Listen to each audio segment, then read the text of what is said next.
head, anyone who is going and growing in hierarchy, and you become head of the institute, you become the head of higher education institute, director, VC, dean, all those leadership positions are there.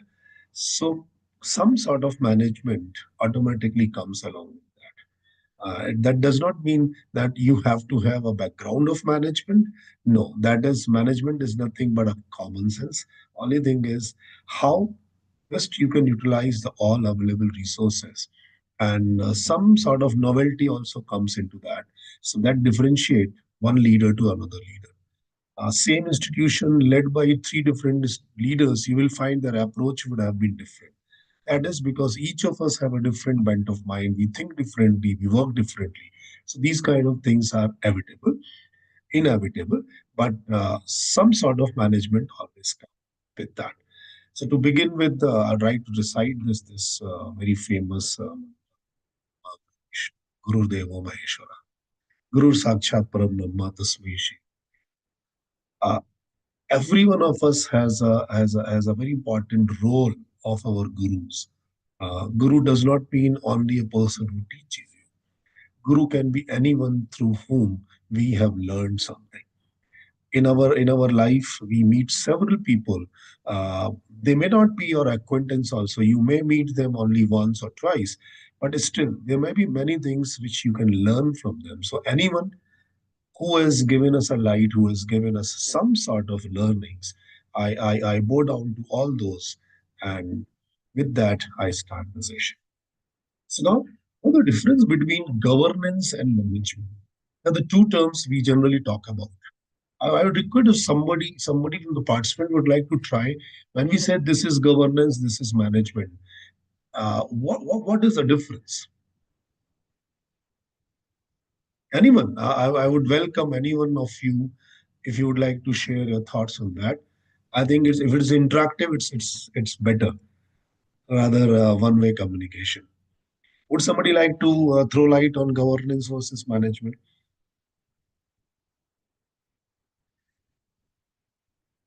Very commonly, we use this word management. So, management is what? Okay, when I deal with the youngsters, the most common definition of management I hear is getting work done through others is what management is. Uh, this is not management. Management is the best possible utilization of all available resources. You may also be one of the resources. You may be also working along with the team. Getting work done through others is more of an administration. It's a role of an administrator, because administrator's responsibility is to build a team, and the team should be assigned appropriate task, and the team should work and achieve that task. And role of administrator is to monitor them whether they are doing that or not. So similarly, when you say governance, governance, what is governance? So determining mission, policy, strategy, appointing and overseeing director oblique VC, managing governance process. So governance is include the head of the institution, but is one step ahead also. So you may have, executive council in our system. In IIMs, we have a governing board. So that is what the governor. They're just sitting at top. They oversee that what is the future direction of the institute, where the institute should go, what should be the vision and mission of the institution, and to achieve that, what policies and strategies institute should adopt or the university should adopt. And that includes overseeing the function or the role of a vice chancellor. So managing the whole process of governance, setting standards, setting norms, and then these people who are sitting at the top position as a governors, they use their insight, wisdom, and judgment to monitor the performance of the HOS. Management is more like a how.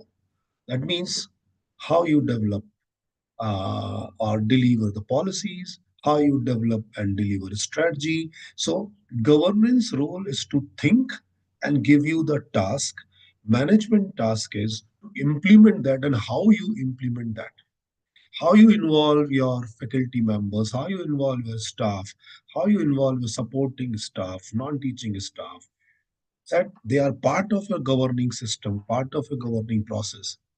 And then there is also a role of a management to measure performance, whether the performance has been appropriate or not. If it is going in right direction, you should appreciate. If it is not going in right direction, then you have to monitor. Maybe you have to change the path. Maybe you have to change the teams. All those are part of the. Now, when we say academic governance, here the concept of governance comes into the academic institution. So it talks about institutional autonomy, how institutional autonomy can be decided.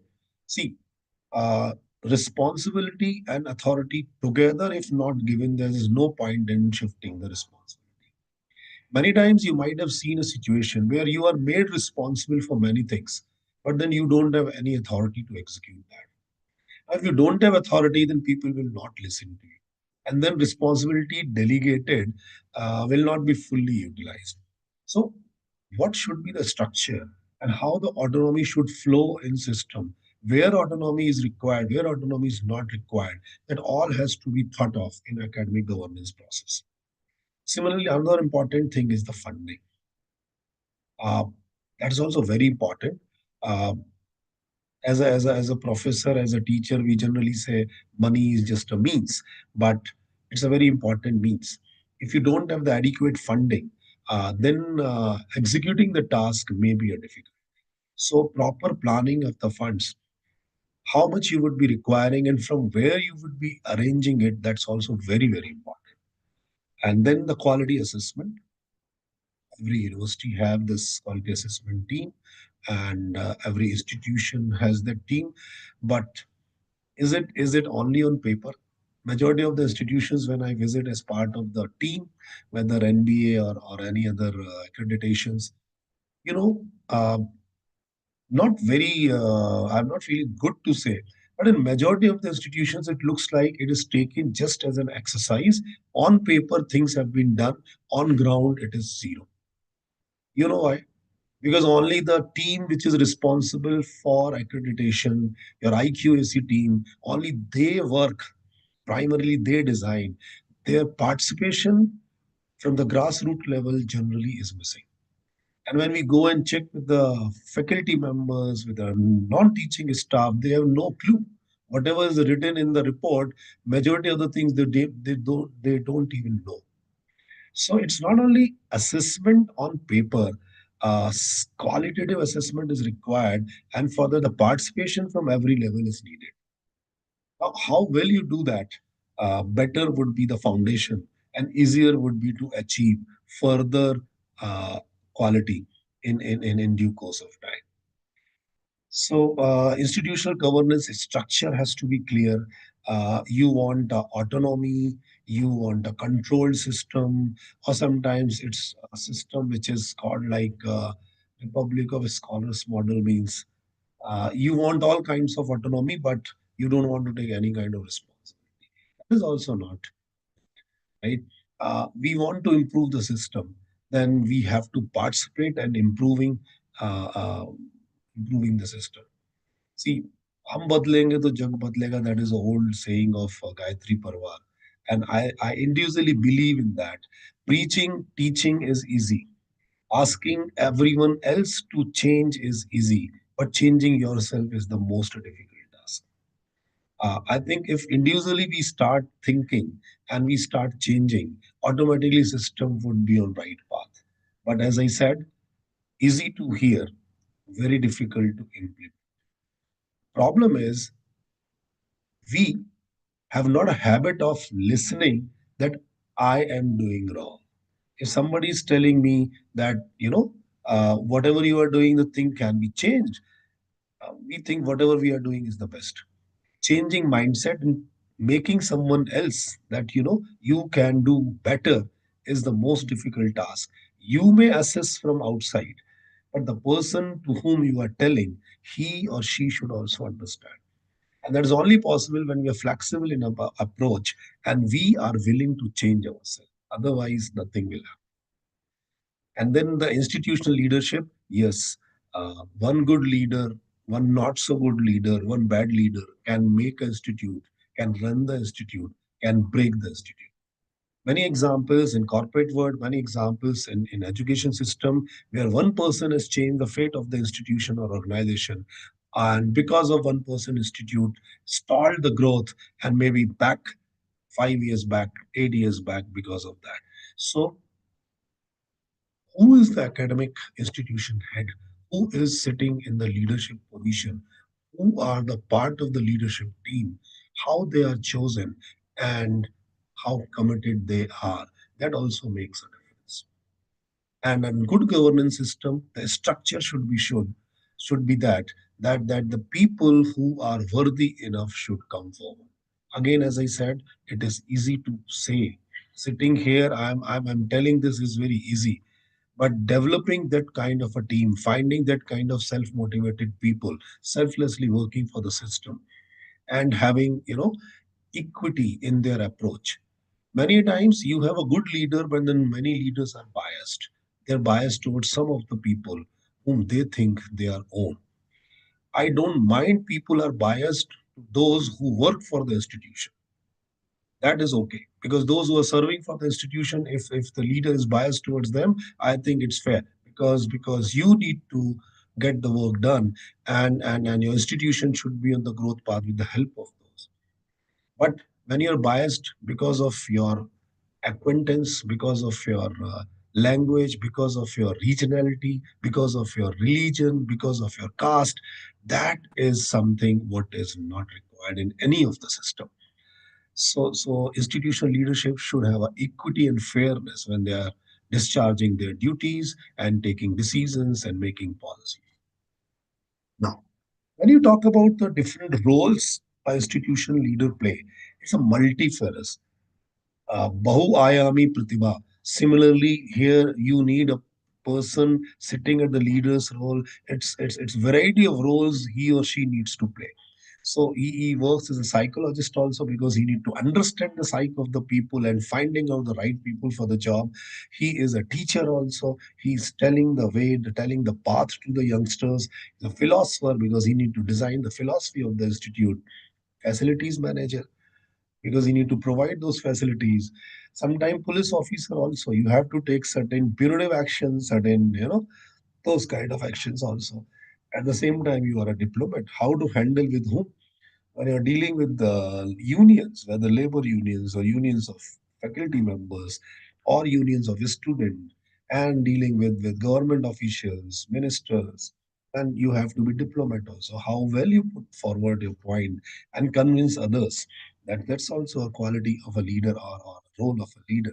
Social worker, you need to take care of the community around you. So there's a role of a social worker also in the institution leader. Mentor, yes, that's a very important role. As an institutional leader, you should be a mentor. All those who are looking forward, with your experience, with your understanding, you should be able to give them a right direction. At the same time, in today's world, you cannot ignore the role of a PR. Public relations is also very important. Someone said it's not important that you are working. It's also important to show the world that you are working. So the PR director role is also very important. You are doing so many good things, but if public do not know that, if world does not know that, then there's no point, right? So it should be well disseminated also, not to boast your work, but to provide information to others, and others, by learning from your efforts, they may also start thinking and working on a better, uh, making system better. And coach, leader plays as a role of a coach also. Many times, I'm a physics expert, I'm a management expert. That does not mean I cannot coach people of the different areas, right? Coaching is entirely different. Not every coach is a best player. Ramakant Acharekar Saab have not played any formal cricket test match or one day, but he has produced fantastic batsmen, including the Sachin Tendulkar. So you need to understand processes, and then you can coach your team members. And at the same time, very important is cheer. If your people are doing good, you should appreciate them. You should recognize their efforts. Many times, money does not work. It's not always monetary reward that works, but accolade, appraise, thodi tarif, that is also many times enough. So you should recognize who has done the good job. And then I think you should play a role of a cheerleader also in the institution. Now, uh, so now, if you would like to do everything by yourself, then the thing would be like this kind of a chaos. Because there's a limit one person can do in the given time frame, right? So, what approach you have as an institutional leader? This is one situation, and this is another situation. You know, can you understand the difference? Here, I want to do everything. Don't get involved into micromanagement when you're sitting on a top position of an academic institution. When you're a HOD, when you are a vice chancellor, when you're a director, when you're a dean, need not to involve in every damn thing. Many people have a full control. They want to see every bit from there themselves. But then if you do that, then you will be turning yourself into mess. Better strategy is sharing the lead and sharing the load. Recognize the people with you. Identify the people who are working with you.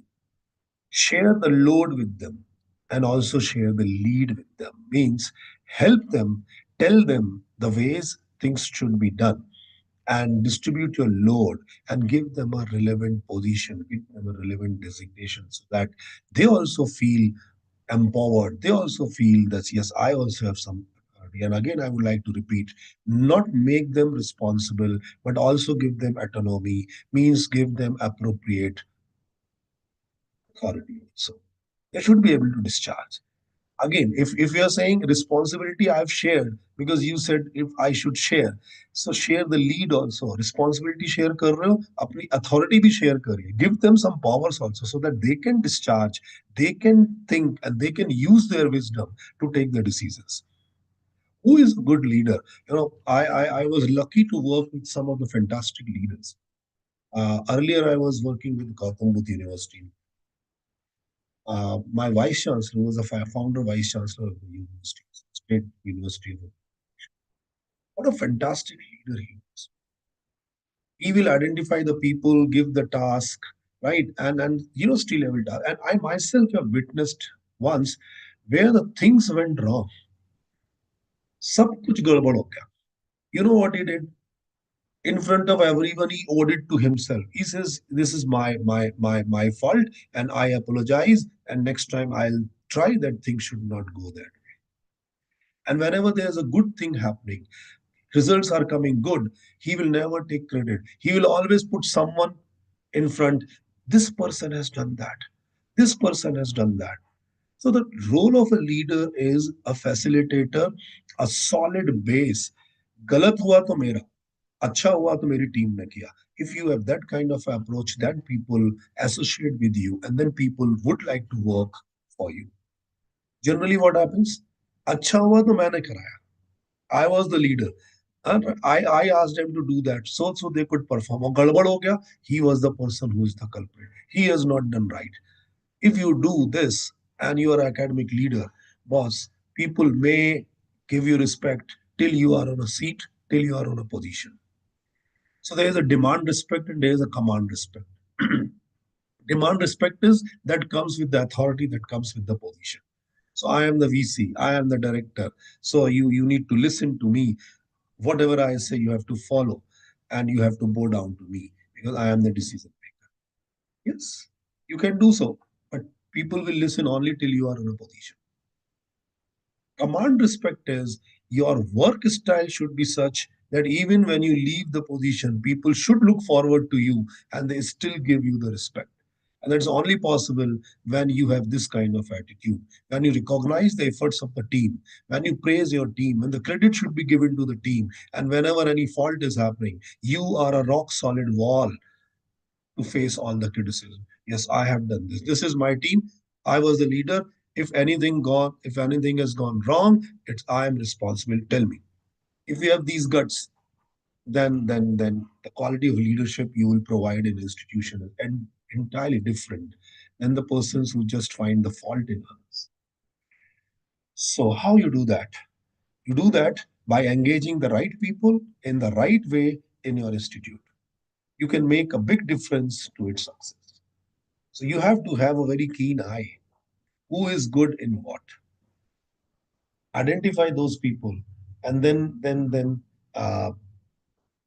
put them onto the job. Not everyone is good. I'll just take a pause of 5 seconds.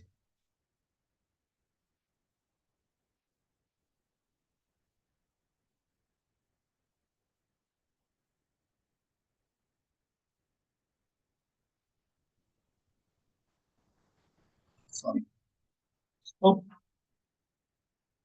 if you identify the right persons and put them in the right job, it's good. For example, do you think every faculty member, every teacher is a excellent researcher also? Do you think every faculty member is an excellent administrator, excellent in teaching? See, every one of us has some forte, some good qualities. Some of us might be excellent researcher, may not be excellent disseminator. When, person may be having a fantastic and extraordinary knowledge, but when it comes to disseminate that knowledge into the class, they may not be so good. Some people may be not so sound, may not be knowing the subject so well, and the latest development they might be missing, may not be supported with the latest research, but their expression is so good that they make a complex subject easy, and students say, "Wow, what a teacher he or she is!" Right? You have to identify the talent of a person. I strictly criticize individually whenever I get the chance when I'm sitting in the board of some institution. I always say, please come out with this herd mentality. आज के time में herd mentality क्या everyone is looking at research, research, research, research. Promotion के time पे you want research and institution building के time पे those who are giving you time for institution building, those who are along with the academic leader, I would say they are putting their efforts, they are putting their time throughout, they are working with you, and at the end of the year when it's the time of promotion, you say, what is the research you have done, what kind of system you want to develop, right?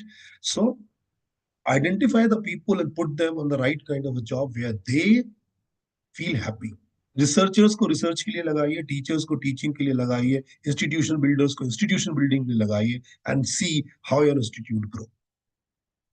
What is the harm? UGC is also allowing that flexibility. UGC said you can now rope in a professor of practice, get the industry people, put them into the job where it is required, right? There should be an adequate mix of activities. It should not that one particular thing should be essential and compulsory. I'm not denying the importance of research. It's very, very important to hone our skills, to get a latest what is happening. Research is essential. What I'm trying to say is make it as a part of essential activities of a faculty, but don't make any one activity or that say it can be institution building or even teaching. There should be a proper mix of activities and give the flexibility of the faculty members to choose. Okay, maximum points you want to get, maximum weightage you want to get from teaching or administration or research, and then give them a freedom. Research oriented people should do more research and less teaching and less institution building. Excellent people in teaching should do more teaching, slightly lesser research and less administration, and vice versa. So this happens from the top. If I have a keen eye to identify, and that's what I say, psychologist, right? Being a good psychologist, if I can understand the psyche of a person, this person is good in what, and then put them into that kind of a job, then the results will come. So there is a quote of Swami Vivekanand ji. I would be using certain quotes of him. In a day, when you don't come across any problems, you can be sure that you are traveling in a wrong path, because the right path is full of problems, full of obstacles. So when nobody is making any noise and everyone is looking at you quietly, that means something is wrong. That's a clear hint. You should understand if you are on the right path. people will definitely make noise against you. So your approach should be to understand that if anything where you are going wrong, you have to improve. But if they are wrong, then you just listen to them and you keep working what you are working. Similarly, he says again, take take up one idea, make that one idea your life. Okay? Dream of it, think of it, live on that idea. Let the brain, the body, the muscle, nerves, every part of your body be full of that idea and just leave every other idea alone. This is the way to success. Look at the wisdom of a person. What is the today's word? In a very, very competitive word, and here your super specialty will be recognized. Jack of all is not what is required nowadays. You need people who are super expert in one thing. And that's what the Vivekananda ji said at that time, that choose one thing which interests you most and then wholeheartedly take that idea and build on that and work on that.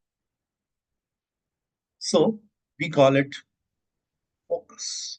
What you focus on will grow stronger. What will you focus on today? Fear of failure or the next step, right? So there should be a laser focus. What you want, that clarity has to be there. If you're an academic institution head, where your institute should go, that laser focus should be clear. And then everything should revolve around that so that you are achieving that. And finally, I individually believe in this quote, and I keep quoting this statement many a times: arise, awake, and stop until the goal is achieved. That kind of resilience, if it is not there in you, then it's very difficult to grow. People who grow in their life, you may see, कुछ जुगाड़ लगा लिया होगा, you may say something else, but please don't undermine their efforts. जुगाड़ भी लगा लिया होगा तो वो उसके लिए भी they have focused and they have worked on that. They have clear laser focus. What I try to say is, if you are clear what you want to do and you are committed, so this arise, awake, and stop until the goal, that is your commitment to achieve that. If you have that conscience in mind, if you have that firm belief that yes, I will do it, then definitely you will do it. There's a theory of law of attraction. Whatever you say and whatever you want, believe me, if judiciously you are working for that, that things will work out. आप experiment कर लीजिए आज से लेके अगले 6 दिन. You start thinking, मैं बीमार हूं, मैं कुछ नहीं कर सकता, I am ill, I am getting weaker. आप 7वें दिन ना बुखार हो जाए आपको तो ना मेरा नाम. What you think here, that reflects and that comes back to you. If you think, yes, I can do it, I will do it, and definitely I will achieve it, and then you work with the full confidence, believe me, high probability that someday you will get that also. Yes, time may vary. Some may get in short span, some may get in medium span, some may get in long span. But believe me, thing will come on your way. But you has to be positive. There's a lot of role of a positive thinking, and a leader has to be positive. That's why even in war, if you remember, good general or a good senapati is someone who can infuse the vigor, infuse the confidence in their you know warriors, in their people. That's the only. So that's the role of a general, and that's the role of academic leader. So have that confidence and with full conviction, infuse that confidence in your people, and then things will work out. So there are the various activities that academic leader may come across. Time to time, you have to deal with that. So first is the talent management, recruitment, and research. You have to find out right kind of a people. I have already discussed on that. Another important activity is admission programs placements. Now, admission is an input and placement is an output. In between, your rigor in program is the process, how well you have defined the process. Now, many times I come across and say, sir, admission is not in our control. Uh, there are government norms. There are certain things we need to fulfill. We work in a rural area. We work in a backward area. That's how the people we get. Fair enough. But that does mean that you cannot improve your process. If you have input quality which requires more focus, then your designing of the programs, the processes, academic processes should be much, much better. And then if you do that, then placements means the outcome of your program. You like it or you do not like it. Students want a good placement from the institute and they prefer those institutes where the job opportunities are better. Understand this reality and then start working accordingly. Your chances of success as academic institution. And then comes the role of alumni, industry interface, and consulting. Now, these two things are related. For good placements, once you are a older institution, so any institute which is quite old, problem is we do not leverage our alumni. Because alumni is a very, very strong pillar, provided you, I'll not say word exploit. That's the problem. Majority of the institutions wants to exploit alumni, and then alumni keep themselves away from the institute. Not exploiting. It's a co-creation. It's a coexistence. Involve your alumni. Involve them as part of your decision making. Involve them in the variety of activities you do. Involve them by rewarding their good performance in industry. First, involve them. Then they automatically will come back to you. How can we help you, sir? How can we help you, ma'am? So you have to devise things through which you can involve your alumni, and involved alumni will be your biggest strength. I can vouch for all good institutions, not only here across the globe, but even in India. You might have seen 1,500 crores donation come to ISC Bangalore to, for what? For building a super specialty medical college. Most of the buildings in IITs you will find are funded by some of their old alumni. Many global institutions have schools funded by our industries because they were sometime student there and they funded there. It takes time. It's not a short journey. You cannot do it in 5, 10 years. Gradually, you build the relations and then you will get the fruit. But if you have a strong alumni, if you have very good relations with the industry, then you get consulting assignments. Your faculty members are getting along with the industry in whichever area. You get assignments in social science, you get assignment in science, you get assignment in engineering, you get assignments in management. Every domain you have these opportunities. Only thing is, Ganga हमारे सामने से बह रही है, हम उसमें से पानी नहीं निकाल. Lot of opportunities are there, but we don't think, so it is getting waste. Start. I use the word leveraging, not exploiting. Leveraging means try to take the positive benefits. So build a strong industry interface is very, very important today for academic leaders. And then quality assurance, accreditations, international linkages. Now they also play an important role. NEP also talks about the graded autonomy to the colleges. The day is not very far where our colleges will get the autonomy to provide the degree like King's College of UK. It's a college, but it provides you degree. NEP has created the path for graded autonomy. And those who will maintain the good quality, they assures the quality assurances, good in accreditations, and good in linkages. Good in, when I say linkages, is not only international linkages, linkages with domestic institutions also. There are a lot of very good domestic institutions. Then definitely that will help you in improving this program part, this processing part. These two, industry interface and your international linkages and the quality assurances, the processes you decide and devise, these will improve your programs learning, what we say, learning experience to the student. And the learning experience will enhance, definitely your outcome will be better. If is better and you have a good interface with industry, students will also start getting good placements. But you have to come out from the shell. You have to come out from the comfort zone. For that, you'll have to work for. Uh, we are in IM. We get the students by the name. हमको कुछ बहुत मेहनत admission के लिए नहीं करना. Again, amongst the IM, do we sit and just relax because we are IMs? Sorry. Because there are 21 IMs now. And if we want to be relevant among the 21 IMs, we have to shell out, we have to work out. So what I'm telling you, we have actually done that. This alumni relations, we are building relations. We are only 10 years old, only eight batches have passed out. So we have already started working along with the alumni. But this industry interface, we have worked. We went on international linkages. And I'm happy to say this year, our six international placements happened and eight global training programs, means summer internships we have arranged.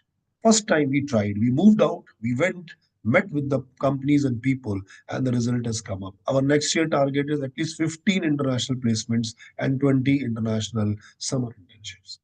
Why? Because we want, among the IMs, we should be on a higher ladder. Because everyone has to work. So that's what I said in the beginning. If you do not want to change, nobody can change you. If from inside you are जागृत, आपके अंदर से खुद आता है कि हाँ मैं करूंगा, तभी हो सकता. और कंफर्ट जोन तो छोड़ना पड़ेगा सर. कंफर्ट जोन में रहेंगे तो बस सैलरी मिलेगी. और वो भी आगे आने वाले टाइम में we'll discuss. Government is gradually reducing the support of state governments and central government. आगे आने वाला टाइम है. Every one of us, whether government or private, will have to think and work on alternative earning so that we are self-sufficient. Funding from government will gradually go down and might, in many years, it might get dry also. So think about that. And then you cannot ignore this. Regulations. So dealing with the regulators, dealing with the, if you're a college, then dealing with the universities, societies, and etc. So whatever the structure of your institution, you have to follow the norms, compliances, whatever is required. So if UGC has certain regulations, you have to follow. If you are a part of the institution with affiliated to some university, you have to also follow the universities thing also, right? These all things you have to take care. So broadly, these are the gamut of activities as an academic leader you have to take care. And then fine, Gandhiji said one thing, and that's very, very important for good academic. We must be the change we wish to see. What I was also telling you. जो change आप देखना चाहते हो ना, पहले वो change खुद में करो. You'll have to change yourself for the change what you want to see in others. And then the results will come. This gentleman, Nelson Mandela Saab, I am not a leader, I am a servant. This servant leadership is very important. I am a leader, I am the boss, I am sitting on the chair, so I dictate, rest all. No. Unless you have an attitude that I am here to serve, and since I am serving, so I am a servant. Servant does not mean any derogatory word. Means you are there to serve people, and hence you are the chief servant. You are the biggest servant of the institution. And then with that thought, if you start, things will be different. Now, academic leadership is just like that. What you see, only a small visible part. If you see the iceberg, what you see is the top. Only this part. This part you see is visible. Boss, 90% or 80% part of that iceberg is submerged, it is invisible. Now, if you see only this and you take your decision, what will happen with Titanic? Titanic sank. They could not recognize that lot of part is there, and before they went inside, they were hit with this. So the leader should be able to see what is invisible to others. Those who have that quality, they are deserving leaders. So that works in academic leadership also, right? Similarly, not only this invisible part. Sea is too deep. There is an unknown part also. Correct? So try to develop that kind of vision, right? So you should be accountable for making sense of the invisible and the unknown. If you can make a sense of this invisible part with your wisdom and this unknown part, then you are different than those leaders who only see what is being seen. Aam Aadmi, general public looks at this only. The differentiators, whom you call a good leaders, they look for this and they are aware of this also. This comes from practice, your open mind, and the alertness. So concept of breakthrough is like, this is a growth and this is a time. With time, everyone grows. There may be ups and down, ups and down, ups and down, ups and down. In everyone life, civil institutional life, also there may be some ups and down. But finally, with time, you grow, right? But there is a point which becomes a peak. From the peak, things go down. I don't want to demean any, but earlier, if you look at Allahabad University, used to be one of the best universities. Kerala University, Madras University.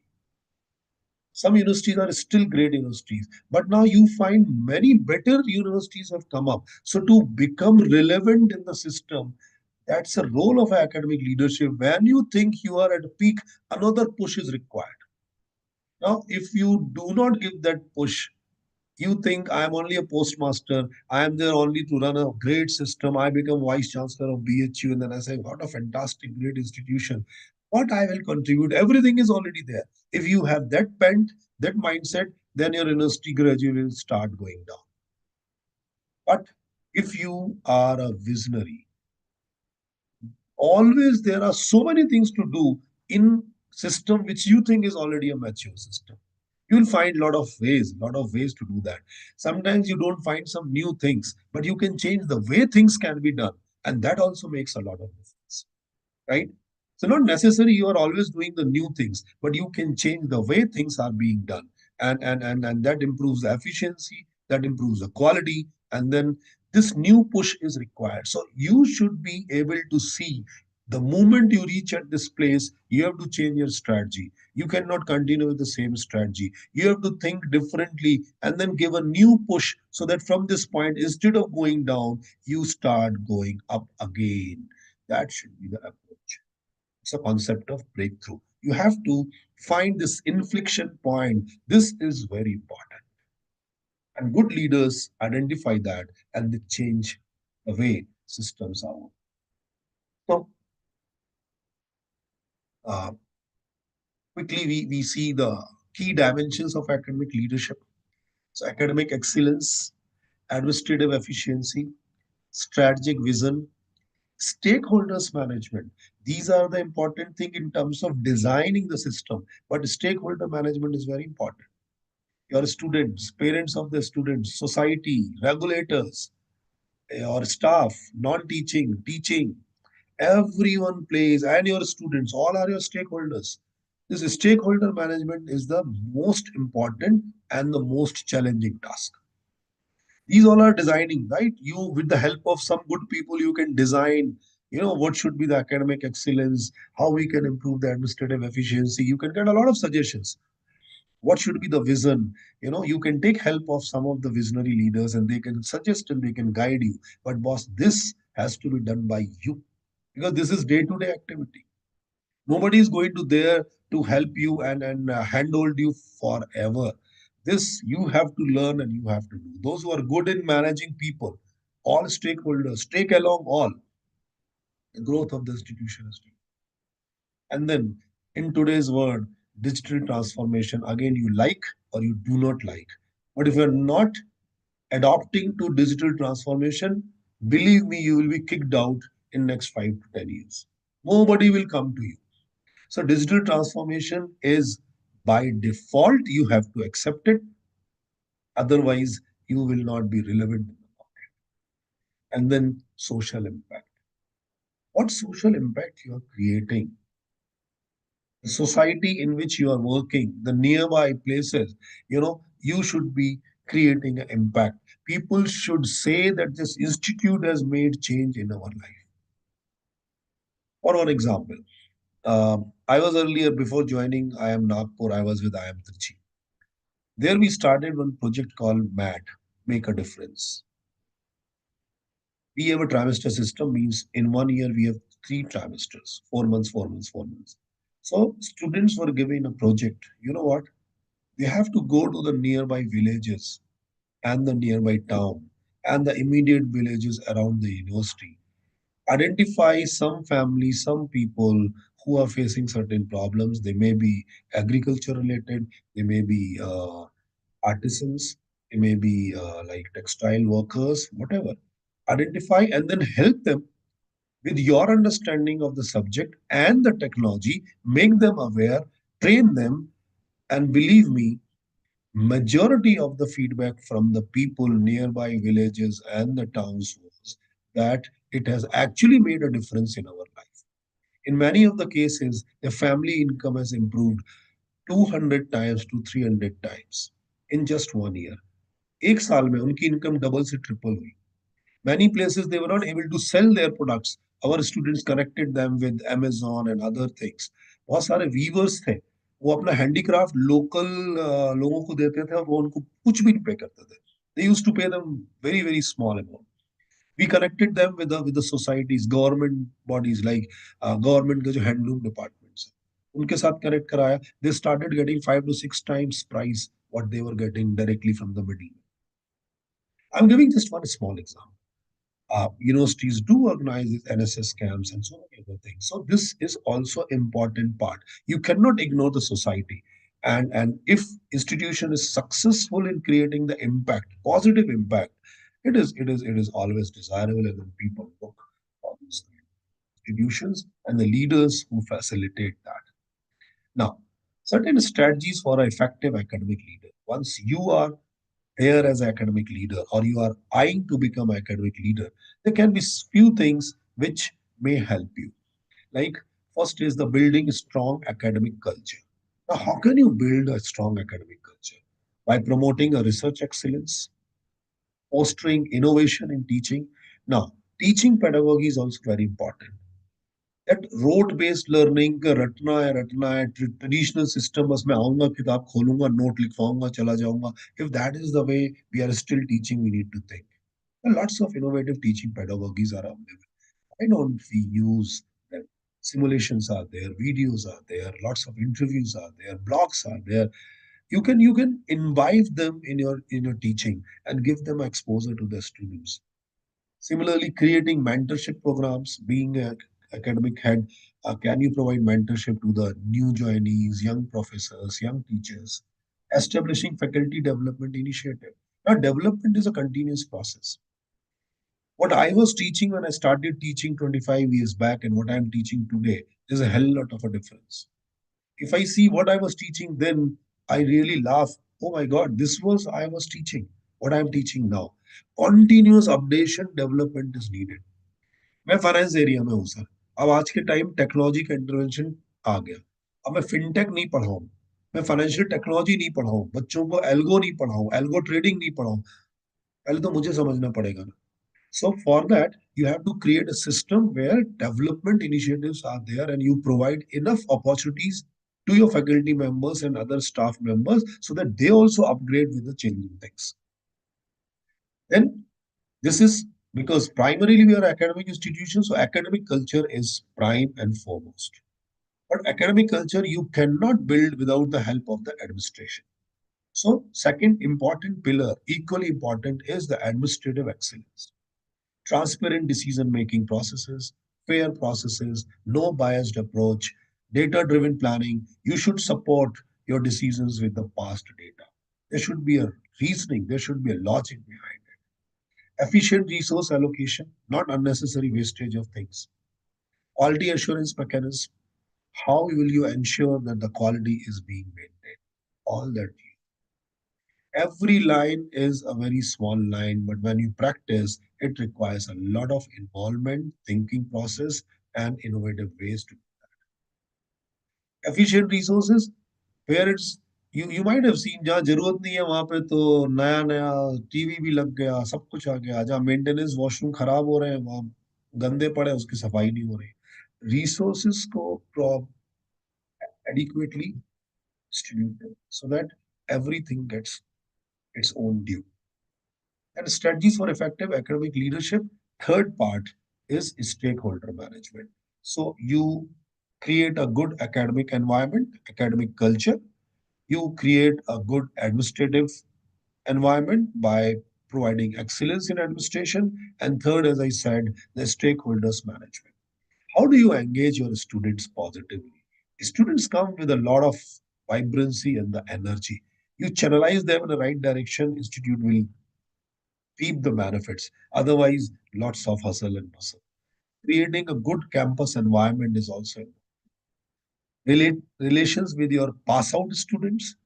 I have already spoken, so I'll not go into details of that, but you have to have very good relations with them. Industry partnership and community outreach. These all things we have covered earlier also. So, or if I say three things that you have to take care: academic culture, administrative excellence, and stakeholder. Now, future. What is the future of academic leadership? We are sitting today. We also need to think what is going to happen. We have to prepare ourselves from that. If you're not proactive, then you are out, right? So, what are the emerging trends? You need to identify the emerging trends by analyzing the situation. So, hybrid learning models are coming. Can you also involve? Can you also start certain programs? International collaborations, global collaborations is the key. And in this, when I say global, global Indian institutions are also part of that. Industry integrated programs. You can tie up with industry. You can design certain programs. So, like I give you one example. Siemens is tied up with one of my known institutions. Siemens said we recruit your engineers and then we have to train them. So they made an academic collaboration. Siemens set up the Siemens lab there, trained certain faculty members, and what they used to give training after recruiting, these professors are taking modules of those here as part of the curriculum itself. Result, Siemens come and pick directly students from them. So these kind of academic integrated programs, sorry, industry integrated programs, tying up with the industry can also be thought of. Sustainability focus should be there. Today we have enough funds. How will we generate in future? So your approach should be futuristic. Sustainability is the key. आज तो चल गया काम बस boss आगे 50 साल 100 साल कैसे चलेगा so you have to design and plan accordingly and then AI and analytics in education is coming in a big way.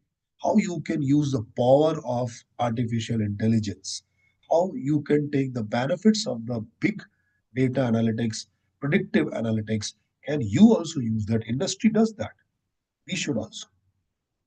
Then the required competencies. These are the trends. But trends is one thing. You should have that capability also. Na? If you want to leverage the AI, then you have to develop yourself in understanding AI and machine learning and so on. So the required competencies. Digital literacy is the first and foremost. Many global surveys have been done, and everywhere it has come out, was digital literacy is must. I may or may not like the technology. I may not like to work on technology, but if even then you'll have to develop. You should be well versed. And then is the mindset to change. Flexibility is there. Today's word is a fluid word. You know, water. You give whatever the shape of a vessel, water takes shape of that. That should be the approach. Adaptability, flexibility. With the changing environment, I should be able to change. Because if you don't change, market will kick you out, right? So you have to have that quality. Crisis leadership. Future is very uncertain. When COVID kind of a situation coming in, when any other sudden problem comes in, when some earthquake comes in, when some flood comes in, and I'm giving the normal crisis, but similarly in education system, variety of crisis may also arise. So leadership should be strong enough to witness these adverse things if they are coming, face them boldly, and then design the system and mold the system so that you can. And again, I say, if you're flexible, then you can manage the crisis. If you are rigid, then this will bow you down. You have to be flexible, have to have a global perspective. Yes, so when we talk about becoming a Vishwa Guru, is not possible only by preaching what we have. We have to have a global outlook. Only then, when we tell things which they also feel relevant to them, then only they will come. You may say, I am a Vishwa Guru, we know everything. People are not interested in attracting. But when you demonstrate your knowledge and they consider, yes, this is a knowledge which I was looking for, this is the base, then only they will be attracted. So, being local, but thinking should be global. That is required. And then emotional intelligence is again the key. How to react, when not to react. This is also a quality. Some people get very angry immediately. आप चार question पूछ लेंगे पांचवें में वो एकदम गुस्सा हो जाएगी नहीं सो ये इमोशनल इंटेलिजेंस है ये प्रैक्टिस से आता है you know how to react when to react why to react this is also very important हालांकि कुछ इमोशनल इंटेलिजेंस हम सब में है जैसे फॉर एग्जांपल हमको गुस्सा हमेशा अपने से कमजोर आदमी के ऊपर आता है सेल्डमली यू विल फाइंड पीपल जिनमें इतनी हिम्मत होती है कि वीसी पे गुस्सा कर जाए सामने बैठ के नहीं कर सकते तो मालूम है वीसी को गुस्सा करोगे तो नुकसान so we are very intelligent the emotional intelligence हमारे पास already है we just need to hone it we just need to develop it गुस्सा देख के करते हो ना किसी किसी मवाली पे कोई दाऊद इब्राहिम पे तो आप जाके सीधा चिल्लाओगे नहीं बिकॉज आपको मालूम है कि वो तुमसे पावरफुल है इतना इंटेलिजेंस जब है that should be always there in your approach student है तो उसको थ्रैश कर दो ऐसा नहीं होता everyone has its own dignity right and understand and start giving respect to everyone whether he is your safai karmchari or he is your clerk or he is your guru or he is your vice chancellor everyone deserves respect respect दोगे तो आपको respect मिलेगी so emotional intelligence is also very important and then there are certain actionable recommendations not applicable for all, but might be some is applicable for someone. So, few takeaways for academic leaders. That's what my thought process. I mean, it may be different. You may or may not agree, but invest in faculty development and research infrastructure. That is, invest in that. A lot of money is available through CSR because the biggest question comes in from where we will fund it. Majority of the time when I meet people, they say, हमारे पास पैसा नहीं है, सरकार पैसा नहीं देती है, state government पैसा नहीं देती. Boss, connect with industry, CSR funding, industry के पास पैसा पड़ा है CSR का, गवर्नमेंट ने 2% ऑफ प्रॉफिट मैंडेटरी बोला हुआ है. They have no avenues to invest. कितनी इंडस्ट्री को मैं जानता हूँ जब आप बात करो तो उनके पास सीएसआर फंडिंग करने के लिए ऑप्शन नहीं है और आपको पैसा चाहिए आप उनको अप्रोच नहीं करते हो मिलना ही तो है दो लोगों को start connecting with the companies उनके पास बहुत सारा सीएसआर फंड है take that and develop your research infrastructure देंगे कंपनी वाले सपोर्ट करेंगे आपको provided they see the intentions yes it is going to be in right direction and being an education institution it's the most easy to convince industry and getting money from them from the CSR build robust feedback mechanism that's also important जब तक हम यही नहीं समझेंगे कि हम गलत कहाँ कर रहे हैं हम ठीक कैसे करेंगे you need to understand where we are going wrong and that's only possible when you are ready to listen to your criticism when you are ready to listen where you are doing wrong so feedback is also very important create agile decision making process as I said flexibility has to be there decision making rigid rules do not work has to be some flexibility and you should give that flexibility to decision makers below you also develop strong industry connections I've reiterated it many times foster an innovation culture boss मैं गलती करूंगा punishment मिलेगा तो मैं कुछ नया करूंगा ही नहीं if this kind of system is there then innovation creativity will never flourish provide a system, provide a culture of innovation where the acceptance of failures is also there. Have rationality. Check the efforts. If the efforts were genuine and then something has go waste, it's okay. It's a part of the process. But if what happens When I deal with the public sector companies, I go and even go for the board members and board trainings. I advocated there also. Earlier, the system was very rigid. कुछ गलत हो गया तो मेरे से पैसा वसूला जाएगा. So people stop thinking anything new.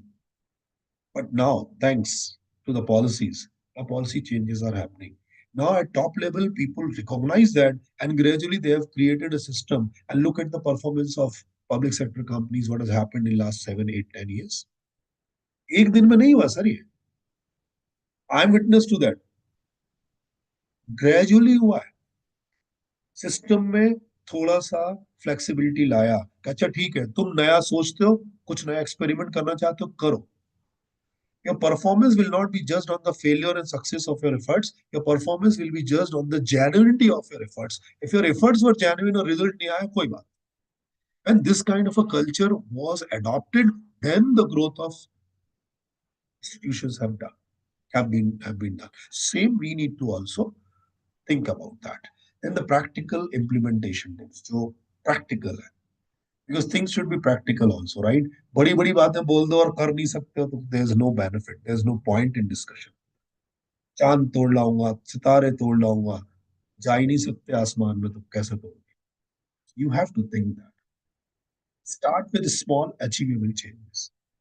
You want to achieve this, fair enough, but then divide it into small achievable goals. पहला एक step, फिर step, फिर step, फिर step, फिर step. सीधे यहाँ से वहां जंप लगाओगे तो possible नहीं है. So divide it in achievable tasks. Build consensus through regular faculty meetings. Discussion करिए boss.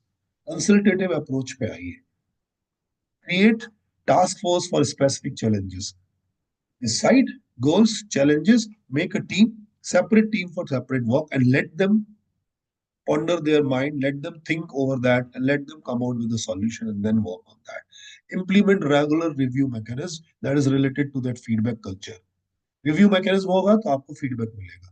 You are going in right direction, not going in right direction, or you need some changes, or entire policy need to be changed. Have that flexibility. ये नहीं कि एक policy आज बनेगी अब 10 साल तक पॉलिसी में चेंज ही नहीं होगा. No, that's not needed now. And then celebrate and communicate success. I told earlier also. अच्छा कर रहे हो तो सेलिब्रेट भी करो. जिसने अच्छा किया उसको प्रोत्साहन भी दो, उसकी तारीफ भी करो, उसको अप्रिशिएट भी करो, रिकॉग्नाइज भी करो. That is what is needed. Now, when we talk about the IDP, uh, NEP, you all know, so I would skip these slides. But NEP, in short, is basically talking about three things: structural changes, regulatory reforms, and holistic and multidisciplinary education system. This is the crux of NEP. The three things they are talking about. I would skip few slides because I believe every one of us have gone through and discussed a lot on NEP in last 2, 3 years, 4 years particularly. Broadly, in short, if I'd like to cover transformative changes, there are macro changes, there are micro changes. Macro changes at a broader level. So there are regulatory changes, there are structural reforms, right? Lot of changes by UGC, structural reforms. They are saying no UGC, no different thing. We'll merge everything. AICT, UGC will merge. HECI will be there.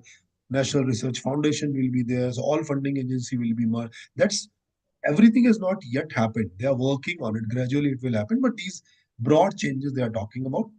Micro changes they talk about what can be done at the institutional level and what can be done at the individual level.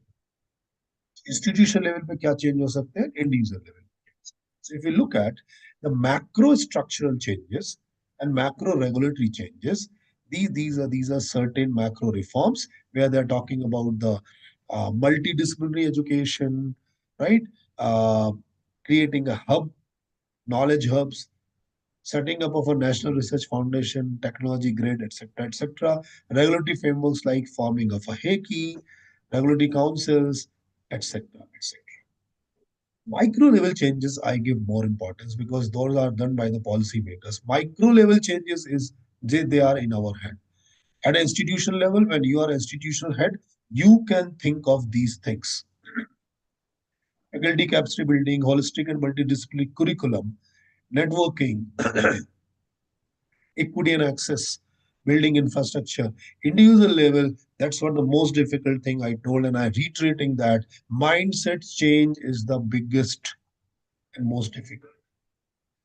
Acquiring necessary skills and collaborations. Individual level, also we can do that. So I come to the point. What is IDP? Institutional Development Plan. Each institute will make a strategic institutional development plan on the basis of which institution will develop their initiatives, assess their own progress, and reach the goals set therein, which could then become the basis for further public funding. This I have borrowed from NEP. So I am using this word will. As I said, many of you might have already developed your IDP. Some of you might be in the process of developing IDP, or some of us you would be thinking to start the process. So I thought briefly I just cover on that, and then we can discuss. So key principles underlying institutional development, attributes, the concerned questions related to that attribute, and what can be the approach to solve that. So suppose attribute, we say outcome focus, outcome based learning, right? So what are the concerned questions related to what are we trying to do and why? When we say outcome focus, then what are we trying to do and why? The approach should be realizing the vision of the institute. So you should be clear in designing your vision. First, your vision should be discussed because vision gives you a direction that this why we are doing it because you want to achieve this vision. So rest everything will follow that. Similarly, context should be very clear. Context means where do we start? So the approach can be the implementation of NEP in the phased manner. NEP is given, and NEP you cannot implement in one go. NEP is a long drawn process. So phased manner you can implement it. Participation.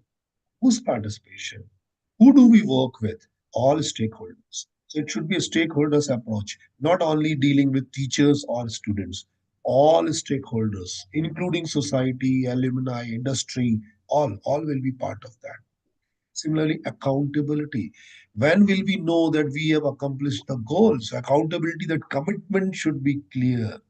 You should have a commitment, only then accountability can be maintained. And then the time frame is also very important. How long should it take? Not all activities can be done immediately. So you have to decide and design a realistic target without losing the opportunity. Realistic target, achievable, baby steps. Don't jump too fast, which you cannot achieve. And then every time you get unsuccessful attempt and then you are disheartened and then you lose the track. No. So achievability has to be there. So important components of IDP, if we talk about curriculum, pedagogy and assessment is one. Faculty professional development is two. This is all the nutshell. We had already discussed in academic leadership. I'm putting the thoughts again in the form. If the IDP you are developing, then these four, five elements you have to look at. So components, curricular, pedagogy, assessment, three important things. Similarly, faculty and professional development, developing your faculty with the changing time. Access and equity is also very important. Education should be available for all, and people should have got enough opportunity to get enrolled. And funding. Now, this is very important. So, from where you will be arranging money, research fund, developmental fund for launching new focus area, and funds for scholarship, you should arrange all this. Avenues, government schemes, CSR funding, self-generated funds, starting uh, professional courses where you are generating extra money, institute is generating extra money, uh, participate with industry, and then provide them consulting with your knowledge, with your wisdom. You can earn very industry funded research programs are available. There are many ways. If you look at, you will find many ways. So the key elements are academic infrastructure. You have to have a very good physical academic infrastructure that includes your technological infrastructure, means computer, digital infrastructure. Research and intellectual property, the plan should include strategies. Now, when earlier I used to meet people, used to say, "Sir, आप लोग के पास तो बहुत library resources है. You have access to lots of journals and all. We don't." Thankfully, government has come up with this one nation, one subscription. Now, I think all of you also have access to the journals. Government is bearing the cost. We people are bearing the cost. All IITs, IIMs, and top institutions, we are contributing to the government, and then government is also contributing, and they are paying the lump sum amount to the aggregators, so EBSCO, or whatever the aggregators you talk about, Web of Science and all. These journals are now available to you all. Any university and any college affiliated university, you can get the subscription. So now you have no reason to say that we don't have access to research. Similarly, you also need to design many other things, and collaboration is also one. You contact any IIT, any ISHR, any National Law University, any IIM, you know, if you are approaching us, our library resources are available. You can get that. Only thing is you have to go connect with the people and you get that. हम जाएंगे ही नहीं सोच के कि पता नहीं क्या होगा तो फिर there's a very famous advertisement, if you have ever observed. Tata sky का एडवर्टाइजमेंट आता है, उसका पंच लाइन लास्ट में आता है, कहने में क्या जाता है, पूछने में क्या जाता है, करने में क्या जाता है. But have that approach. You can write to people, everything is available. You come on the website, you get our all details, our mail ID, everything is there. What's the harm in writing a mail and asking some help if you need, if we have something? Thing is, आपको तो एक कदम बढ़ाना पड़ेगा ना पहले. So have that kind of approach. Strategic governance and administration, that is the key. You have to devise the plan that should include strategies for effective governance and financial infrastructure. कहाँ से पैसा लाओगे, कैसे लाओगे, from where you will generate finance. Institutional goals should be very clear what you want to achieve in future, because these goals will lead you and goals will direct you for future course of action. Capacity building, improvement of the teachers, non-teaching staff, administrative staff, everyone needs a certain kind of capacity building and training. Collaboration with institutions, collaboration among ourselves, collaboration with global institutions, and so on, and then student support. The strategic areas in institutional development plan that you should focus: your academic programs, research, human resource, identifying the right talent and give them an opportunity so that they grow and they stick with you. Incentives. Majority of the government universities do not follow incentives. When I talk to them, they say incentive we cannot. हमारे पास पैसा नहीं है. How can we afford incentive? Incentive does not mean always monetary incentive. Incentive can be Incentive can be non-monetary also. Incentive can be recognitions. Incentive can be awards. Lot many ways to incentivize your people. Use them. If possible, monetary also. If not possible, then a lot of non-monetary incentives are there. Devise that in your system.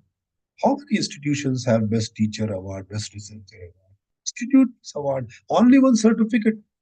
You recognize the talent of a faculty. Every year you give them best teacher award to someone, best teacher, best research award to someone. That motivates people. Learning resources, you should focus on student services and assistance. Now, students are no more like a student of 20 years back.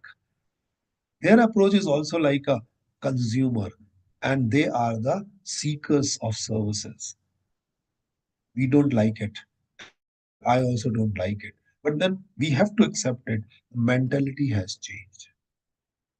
When they are coming and paying fees, they need good academic services from us, and we are academic service provider. Have that professional thing in mind. On were the days मैं teacher हूँ, मैंने जो बोल दिया बात खत्म ना. वे आप पढ़ाइए, बच्चा गूगल को साइट करेगा, सर इसमें तो कुछ और लिखा है, आप कुछ और बता रहे हो. Things have changed. We need to understand that and then improve the services quality and assistance to the students. Variety of especially abled kids, very potential, but they have very different specialties. They have very different abilities. We need to recognize and we need to support them. Institute should have that kind of system. So, strategy to ensure equity and inclusiveness, roadmap for accreditation for graded autonomy. Those are colleges you can think of. Institutions, universities should also look for it. Governance and leadership structure should be clear. Mechanism for evaluation. Now, there is one thing where I always have a no. In government system, colleges, university, there is no evaluation system for the faculty members. So we all live in a cocoon. एक बार नौकरी लग गई, बस खत्म, life long मेरी pension set हो गई। बस इस अप्रोच से बाहर आना, आज नहीं तो कल ये आएगा। हमारे ऑलरेडी इंट्रोड्यूस हो गया, every 3 years our performance is monitored, and if we are under performance, even you are regularized, you can be kicked out. Now, unless you will make some kind of evaluation process, मैं जो बोल रहा हूँ might not be accepted by everyone. आप में से कुछ लोगों को सुन के अच्छा नहीं लगे, बट एक वो तुलसीदास जी की एक दोहे में लाइन आई थी, भय बिन होत न प्रीत गोसाई। थोड़ा डर जरूरी है sir.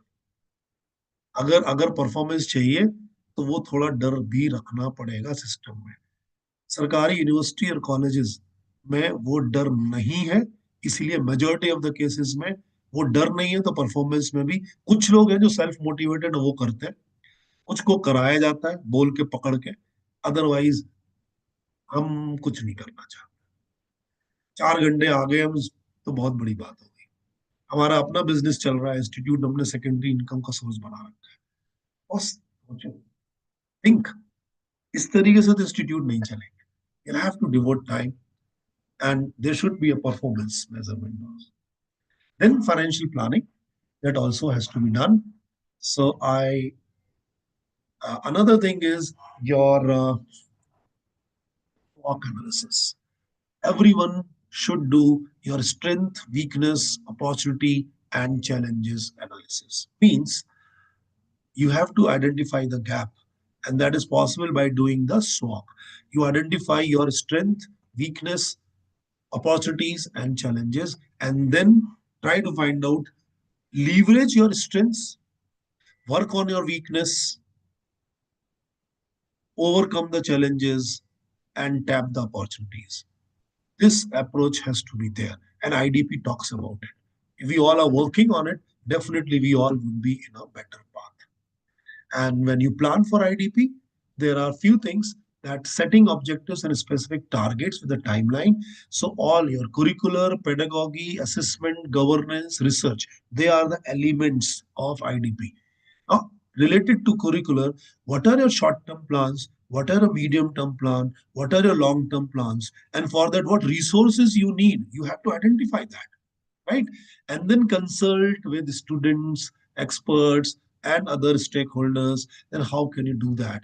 Build this kind of a chart that will always guide you.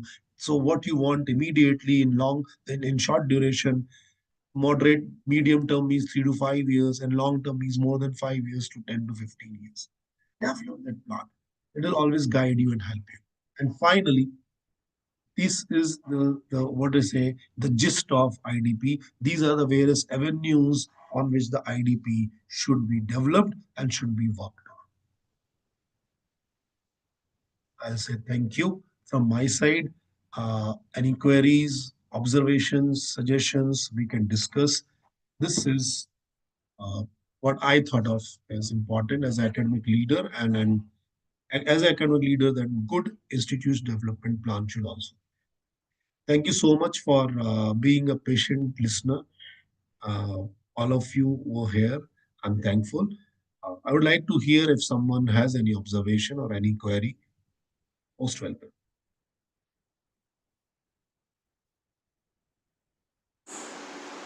Thank you, sir. Thank you so much for such a wonderful and insightful session. Participants, the forum is open for discussion. If you have any kind of queries or the question, you can directly ask to Professor Gupta, sir.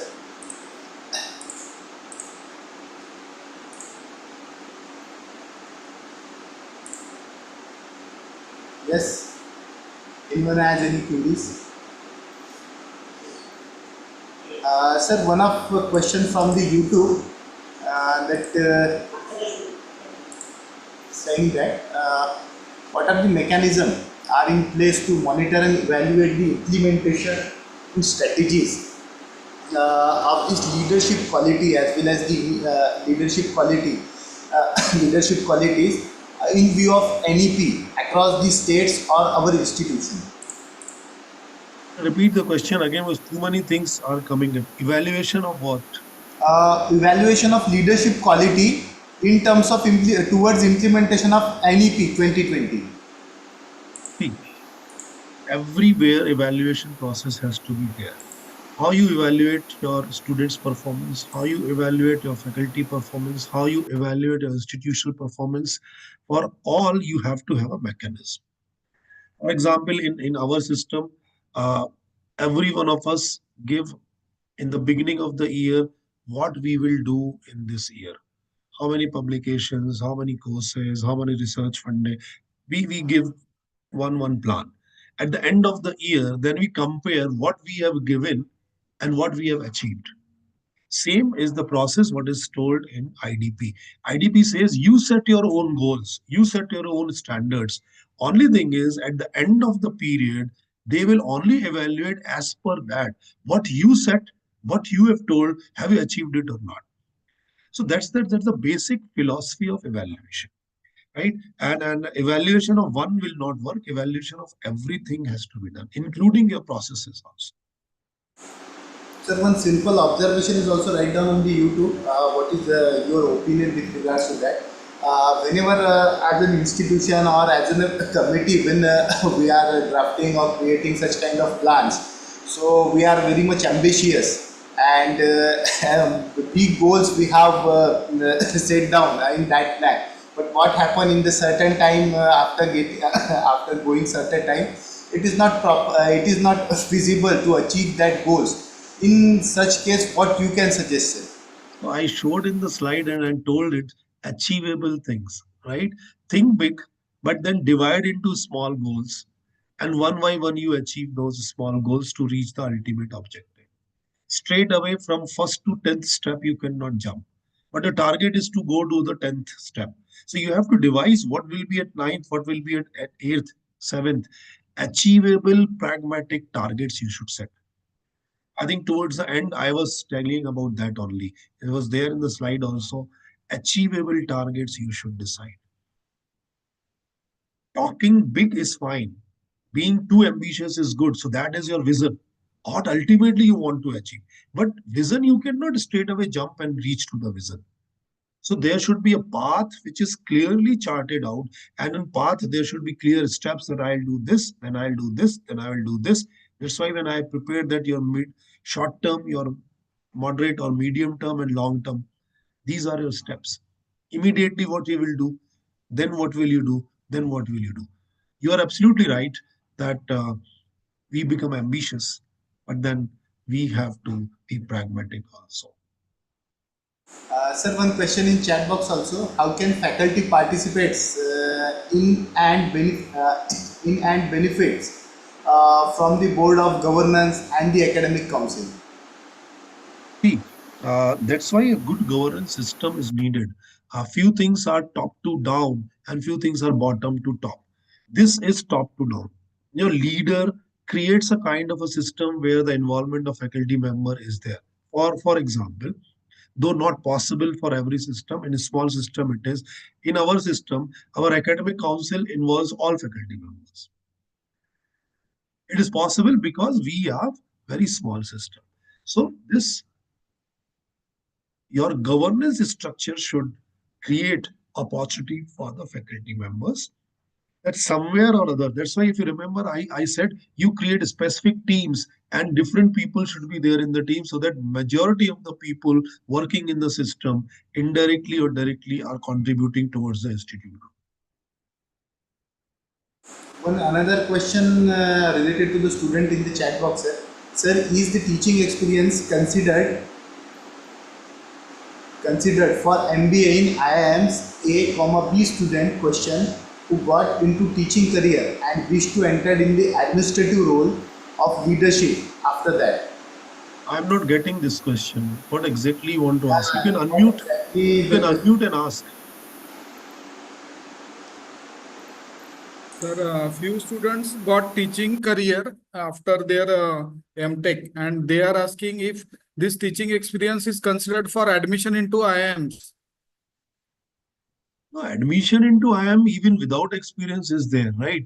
But teaching experience, if you have a post uh, qualification work experience, it will be counted as a work experience. That's not a problem.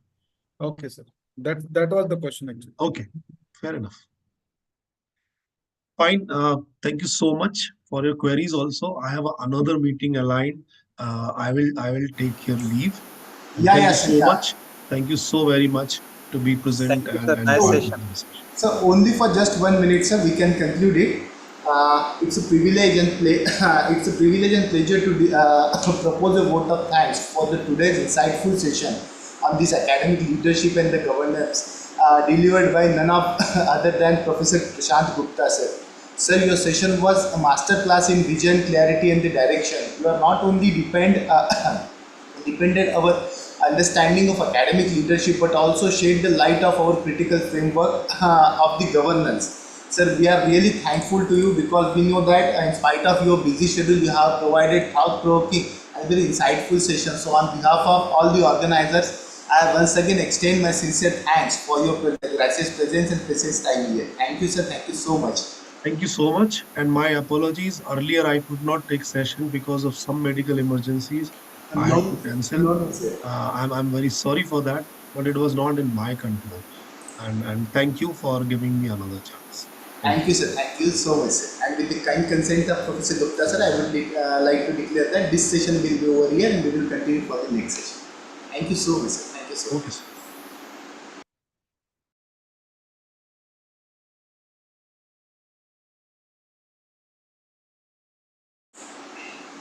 Hello, Professor Bedre, sir.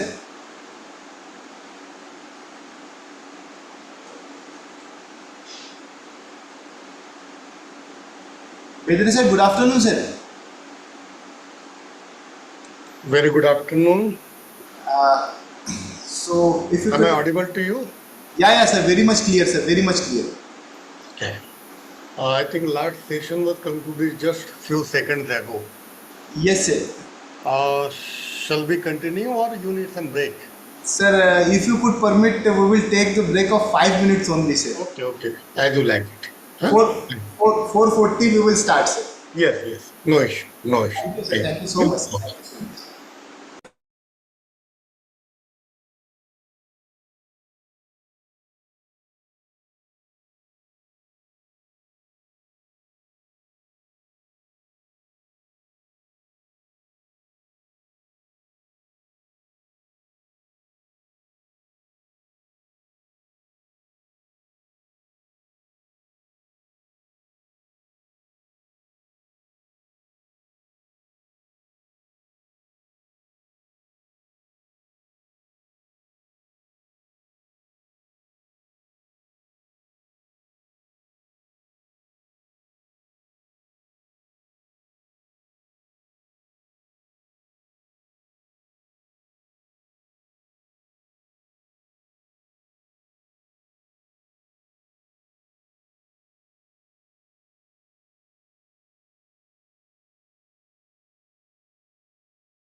Okay, so I will request a couple of participants to open their videos. Please start your videos because session is very highly interactive as we have already uh, sum up with first session, first half of this session.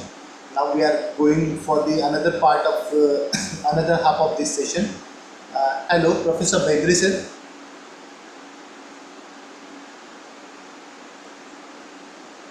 I will request a couple of participants to please open their videos.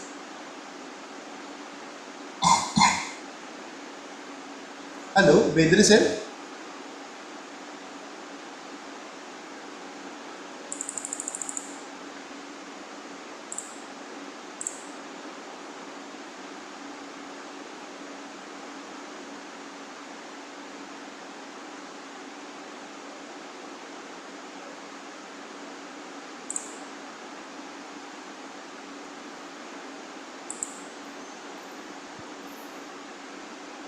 Hello, Bedri sir.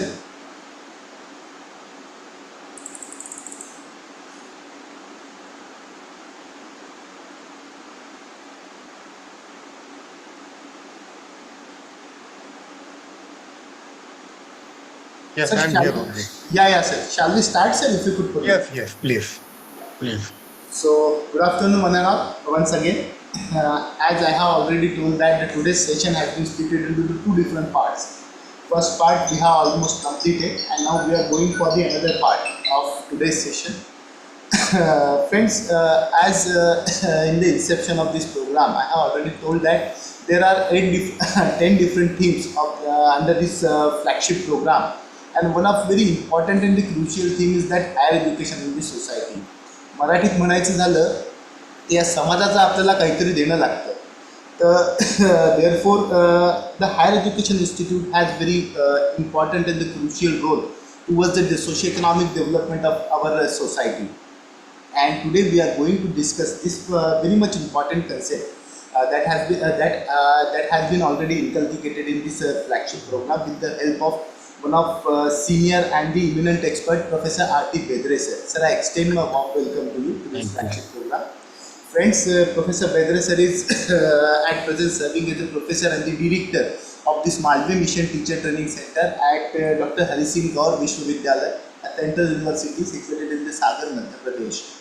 As being the MMTTC family, all of we are in the mission mode to sensitize, aware to all the faculty members and all the stakeholders of the higher education. Not only higher education, but our role is also extended to community outreach and up to the society. So we have today discussing such important themes in this flagship program. As far as concerned, sir has more than 2.5 decades of experience. He is particularly belonging to Faculty of Humanities in the subject of English. There are a number of research papers on his credit. He has also edited and written some book also, and his area of interest in particular research in the interest in the higher educational administrations. So I will not take much more time, sir. I again extend my warm welcome to you and request you to start with your session. Sir, please. Thank you. 1 minute. Am I visible and audible to you? Sir, very much clear, sir. Very much clear. Thank you. Thank you, Thakur Saab, Professor Atik ji, Madam Varsha ji, and my dear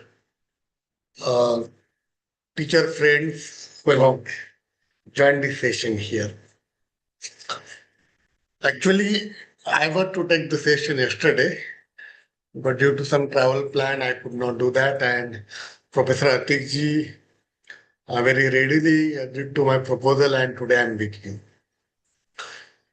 Dear friends, the topic that has been given to me today is higher education and society. And in that also we see that there are many sub-themes. And one major theme is there, that is mission and challenges of higher education in India.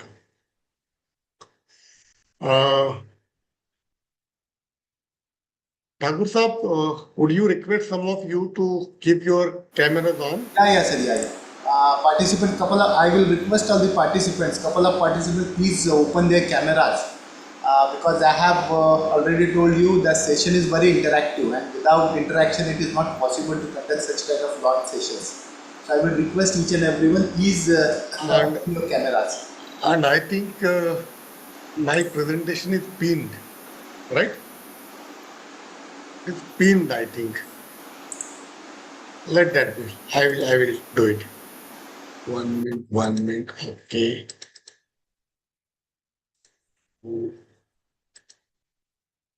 Is it visible to you now? Yes, sir, yes. Well, thank you very much. I hope कि most of you belong to Maharashtra and some technical engineering college, right? Yes, sir. I think most of you belong to Maharashtra, and most of you will be following Hindi well. Now, anybody can answer me. I do not want to make it monotonous. If somebody wants to interfere, if somebody wants to disturb me, you are most welcome. That will offer me some time to think over it. So, dear friends, by now you are very much familiar with NEP 2020 now, right? Thoda sa, we know what this NEP 2020 is for and why we are doing all these things. इस programme का नाम ही दिया गया है NEP 2020 or 2020 Orientation and Sensitization Program. Because we people are supposed to become sensitized toward this NEP 2020, and then only we will be able to implement the scheme. And when the scheme is properly implemented, this policy is properly implemented, then only we will be able to achieve those targeted objectives of this policy. मतलब जब तक हम उसको ठीक से समझेंगे नहीं, तब तक इस पॉलिसी के जो टारगेट्स है, जो ऑब्जेक्टिव है, जो मिशन है, उसको हम फॉलो नहीं कर पाएंगे, उसको हम अचीव नहीं कर पाएंगे. देयरफॉर, जैसे कि आपको शुरुआत में बताया गया होगा कि these programs are organized nationwide. There are some 116 such centers. 116 है, वो नंबर बढ़ भी सकता है और थोड़ा बहुत कम भी हो सकता है. But I think till the month of February perhaps or January perhaps, the number was 116 such centers are there, and all those centers are running these programs in mission mode. And only one mission is there, to orient and sensitize our 16 lakh teachers of higher education with the NEP 202. और उसके लिए जैसे कि आपको कई लोगों ने बताया होगा, perhaps in the inaugural session also, there are some 8 to 10 major themes identified by UGC on which some 16 sessions are to be conducted, giving 2 sessions to each theme. इसमें लगभग 8 पहले शुरू में थे, बाद में 2 थीम ऐड किए गए. ये लगभग 8 से 10 मेजर थीम है, जिसके ऊपर हर एक के ऊपर 2 90 मिनट के सेशन होने हैं और उसके बारे में बात होगी. मैं फिर दोहराता हूं, sorry, I am repeating it, कि उसके ऊपर बात होगी. मतलब सिर्फ मन की बात नहीं है, यहाँ कुछ काम की भी बात होगी. मतलब अगर कोई रिसोर्स पर्सन, कोई स्पीकर आके अपनी बात रखता है, तो आप लोगों को भी अपनी बात रखने का, उससे डिसएग्री होने का, उसमें कुछ ऐड करने का पूरा मौका है. It will take place in the dialogue form. ये दोनों तरफ से चलेगा, एक तरफ से नहीं चलेगा. हम जानते हैं कि रेडियो पे भी प्रोग्राम होता है, आपके पर्सन या समथिंग लाइक दैट. तो in the same way this is going to take place. जैसे कि मैंने आपको बताया, there are some 8 things, and if I am not wrong, the third theme in the list is higher education and society. ये बहुत अजीब theme है ये, higher education and society. Now we know that these policies are made by the government of India from time to time, and its nodal agencies like Ministry of Education, UGC, and so many professional setting bodies, professional standard setting bodies like AICTE, PCI, and then Bar Council of India. All these councils, all these professional standard setting bodies execute it, and it goes on like that. लेकिन उसका हम क्या कहते हैं, उसको and receiver तो society है. अब सोसाइटी में बहुत सारी चीजें होती हैं. सोसाइटी में आम आदमी भी है, वे teachers are there, the bureaucracy is there, the large number of students are there, and such things are there. लेकिन शायद आपने एक बात को नोट किया होगा, if you are very much aware since 2020.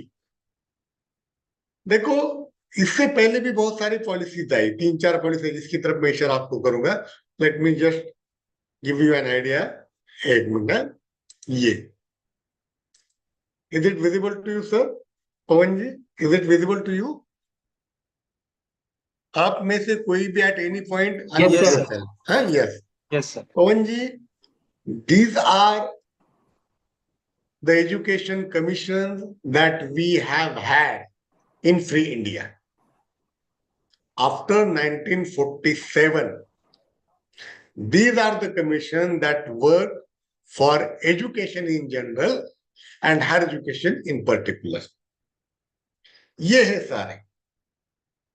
इसमें से the very first commission which was established immediately in the second year of our independence, उसका नाम था यूनिवर्सिटी एजुकेशन कमीशन. इसको देखो, उसका नाम नेशनल एजुकेशन पॉलिसी नहीं था, उसका टाइटल दिया गया था university education commission. 1 minute. Its name was university education commission. और अगर आप ऑल दिस पॉलिसीज को आप थोड़ा पढ़ लेते हैं, उसको देखते हैं, तो हर बार उसका एक लोगो है, उसका एक मोटो है कि हमें इंडियन सोसाइटी को एजुकेशन के द्वारा बदलना है. जैसे कि बहुत सारे विचारकों ने कहा है कि education is the most powerful tool of social transformation. तो इसलिए हर एक पॉलिसी बहुत पर्टिकुलर रही है, बहुत कीन रही है कि हमें क्या बदलाव लाने हैं, और हर एक पॉलिसी का एक मोटो था, एक पर्पस था, और जिसको पूरा करने का पूरा प्रयास उस पीरियड में किया गया. जैसे कि मैं आपको यहां बता रहा हूं, the very first education commission was university education commission. Please remember, it was not national education commission, and as you see, the chairperson of this policy or commission was none other than Dr. Sarvepalli Radhakrishnan. मेरे ख्याल से हम में से हर कोई बंदा, हर कोई participant इनके बारे में बहुत अच्छी तरह से जानता है, क्योंकि 5 अक्टूबर को हम उनकी मतलब उनका जन्मदिन एज ए टीचर डे मनाते हैं. लेकिन उसके साथ साथ हमें ये भी पता होना चाहिए कि before becoming this chairman, he had serve 3 universities as the vice chancellor. वो टीचर तो थे ही, बहुत बड़े विचारक भी थे, बहुत बड़े दार्शनिक भी थे, लेकिन साथ ही साथ वो बड़े शिक्षाविद भी थे. 3 विश्वविद्यालय के वो कुलपति रह चुके थे, उसमें से BHU एक था, बहुत और 2 साउथ के थे. और इस कमीशन का सबसे बड़ा काम था हमारे उच्च शिक्षा के लिए एक फाउंडेशन बना था, क्योंकि देश आजाद हुआ था, British had left India and some colonial things were there. So to formalize our higher education, the challenge of this commission was there. And let me tell you, when this commission was established, उस time में professor Radhakrishnan was serving as a professor in some foreign university. उनको यहाँ बुलाया गया और इस commission का जिम्मा उनको दिया गया. और आप जानते हैं कि the very prominent work of this commission was establishment of UGC in 1953. क्योंकि इस सारे कॉलेजेस को, यूनिवर्सिटीज को चलाने के लिए, उसको प्रॉपरली रेगुलेट करने के लिए एक कोई कमीशन चाहिए, और उसके तहत जैसे कि आप जानते हैं कि 28 दिसंबर 1953 को इस कमीशन के रिकमेंडेशन पर यूजीसी बनाया गया। हालांकि यूजीसी एक्ट 1956 में आ जाता है, एजुकेशन कमीशन। और हम ये भी जानते हैं कि यूजीसी के पहले चेयरमैन प्रोफेसर शांति स्वरूप भटनागर जी रहे। So the commission did it job. फिर कुछ साल गुजरते हैं, and then come second commission, that is education commission. अब देखो, पहला कमीशन यूनिवर्सिटी एजुकेशन कमीशन था, उसका फोकस हायर एजुकेशन पे था। वो कॉलेज की बात कर रहा था, वो यूनिवर्सिटी की बात कर रहा था, वो हमारे बारे में बात कर रहे थे। The second commission was led by Professor D.S. Kothari, that is Daulat Singh Kothari. ये 64, 68 में, सॉरी 64, 63 किया, और 66 में उसका रिपोर्ट आया। और ये कमीशन ने एक टारगेट रखा था कि हिंदुस्तान में शिक्षा का प्रचार प्रसार जोरों से होना चाहिए। क्योंकि पहले 20 साल में, हमारे पास 15 साल में बहुत कम कॉलेजेस थे, बहुत कम विश्वविद्यालय थे, और हमारी पॉपुलेशन तो बढ़ती जा रही थी, और बिना शिक्षित किए हम आगे नहीं बढ़ सकते। इस बात को ध्यान में रखते हुए इस कमीशन ने एक पॉइंट रखा, एक 1 पॉइंट एजेंडा रखा कि ज्यादा से ज्यादा विश्वविद्यालय और कॉलेजेस बनने चाहिए। और हम जानते हैं, आप लोग तो सारे महाराष्ट्र से, और मैं भी महाराष्ट्र से हूं, तो हम जानते हैं कि हमारे यहाँ ज्यादा से ज्यादा कॉलेज 70 के बाद बने। आप किसी भी ट्रेडिशनल कॉलेज में जाना, आर्ट्स कॉमर्स साइंस कॉलेज में देखना, उसका एस्टेब्लिशमेंट ईयर क्या है, 65, 66, 71, समथिंग लाइक दैट। और बहुत सारे विश्वविद्यालय भी उसके बाद बने। मतलब propagation of education with more college and university, that was the thing. Then come third commission, that is NPE, national policy on education. It comes in 1986. Now, please remember the year. Pawanji, try to remember the year. 1986. ये कब बना था? 1986 में। और उसके working group के chairman थे doctor कुलंदाई Swami from south. जैसे कि मैंने कहा, ये कमीशन बहुत कुछ मामले में बहुत सारे बदलाव लाता है। And remember, as I was telling you, it came in 1986 when Rajiv Gandhi was the Prime Minister of India. And we know that in the same year or next year, the Woforth issue comes up. आप में से कुछ लोगों को शायद याद होगा, शायद अमर जी को याद होगा, कि Woforth issue came up. And Rajiv Gandhi lost his power in 1989 election. Amar ji, आपको याद है कि 1989 में Rajiv Gandhi lost his power. And we know that for next 2 years, we had 2 prime ministers. VP Singh Saab, who came with Mandal Commission, and then Chandrasekhar ji. And we know that these governments could not survive, and in 1991, we faced midterm elections. 1991 में हमें मध्यावधि चुनाव का सामना करना पड़ा, and then PV Narasimha Rao became the Prime Minister of India because Rajiv Gandhi was killed in the May 1991 and Tamil Nadu. तो PM Narasimha Rao become PM there, PV Narasimha Rao. उस ये 2 सालों में इस कमीशन पे ज्यादा कुछ काम नहीं, because those 2 years were the years of instability. वहां एक पॉलिटिकल इंस्टेबिलिटी थी, डिस्टेबिलिटी थी, तो उसकी वजह से काम नहीं हुआ। पर मीनवाइल एक कमीशन था, राममूर्ति कमीशन, जो इस कमिटी के रिकमेंडेशन को रिव्यू करने के लिए था। और फिर 91-92 में एक जनार्दन रेड्डी कमेटी आती है, जो कमेटी, आप एन जनार्दन रेड्डी का भी नाम आप थोड़ा सा ध्यान रखना, he was the chief minister of undivided Andhra Pradesh in those days. 1991 में वो आंध्र प्रदेश के चीफ मिनिस्टर थे। तो 1986 के पॉलिसी को एग्जीक्यूट करने के लिए ये प्रोग्राम ऑफ एक्शन देते हैं, जिसके तहत फिर ये पॉलिसी अपना काम करना। अब मैं आपको बताऊं कि what particular things are there, what particular recommendation देते हैं। हमें इन चीजों को जानना है, तभी तो हम समझ पाएंगे कि हम यहां तक कैसे आए। क्या था सबसे बड़ी बात जो जहां आज हम और आप मिल रहे हैं कि there was no provision for the training of teachers working in higher education. 1988 तक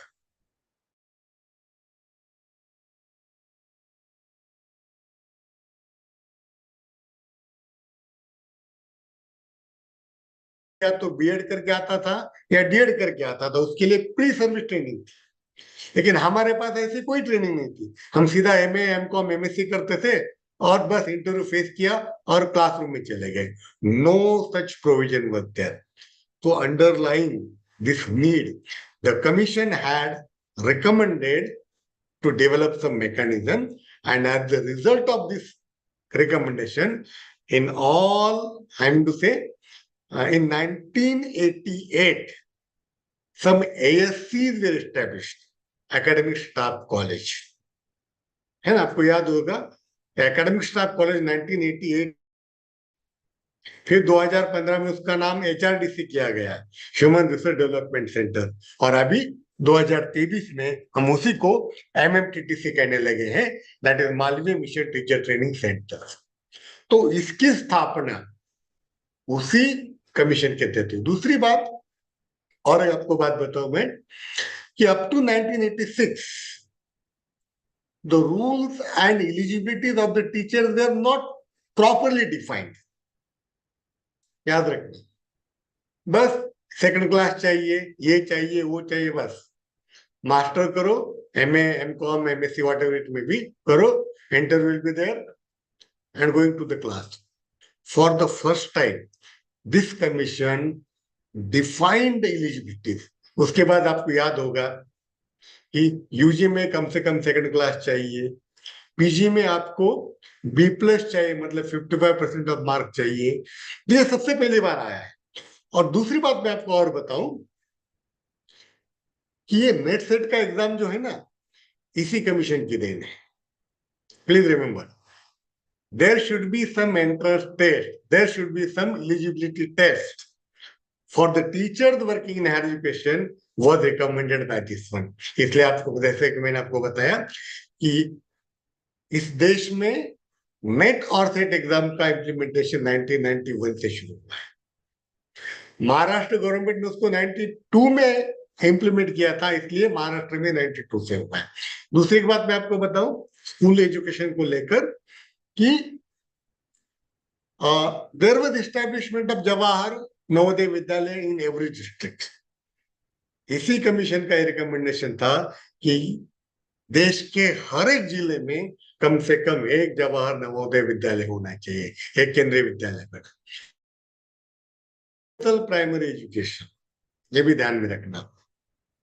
बाद में आपको ये भी याद होगा राष्ट्रीय प्रौढ़ साक्षरता मिशन, ये देखना 95-96 के आसपास चला है। ये सारे इसी कमीशन की देन है। फिर आते हैं हम इन द 21st century,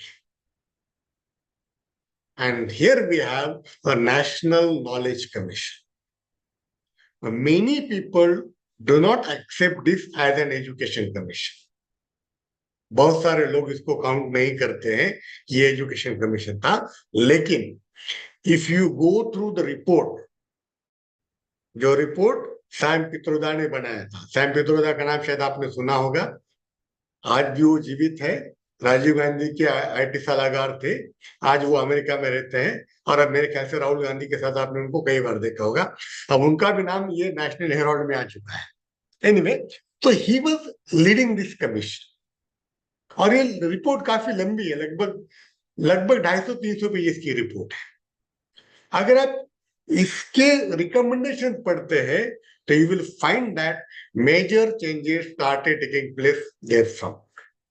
जैसे कि आपको एक बात बताऊं मैं, हमारे आपके टाइम में क्या था, बस जून में एडमिशन ले लो और मार्च में एग्जाम दे दो।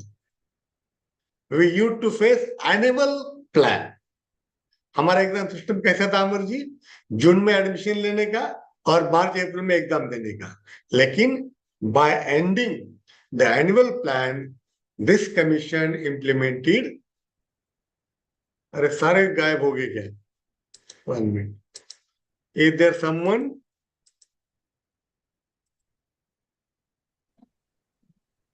कोई है? Yes, sir. Yes, sir. We are listening, sir. हाँ, I would be happy if you Geass. भगवान जी थैंक यू वेरी मच। तो सीबीसीएस भी इसी कमीशन ने लाया है, एनुअल प्लान भी इसी कमीशन ने लाया है।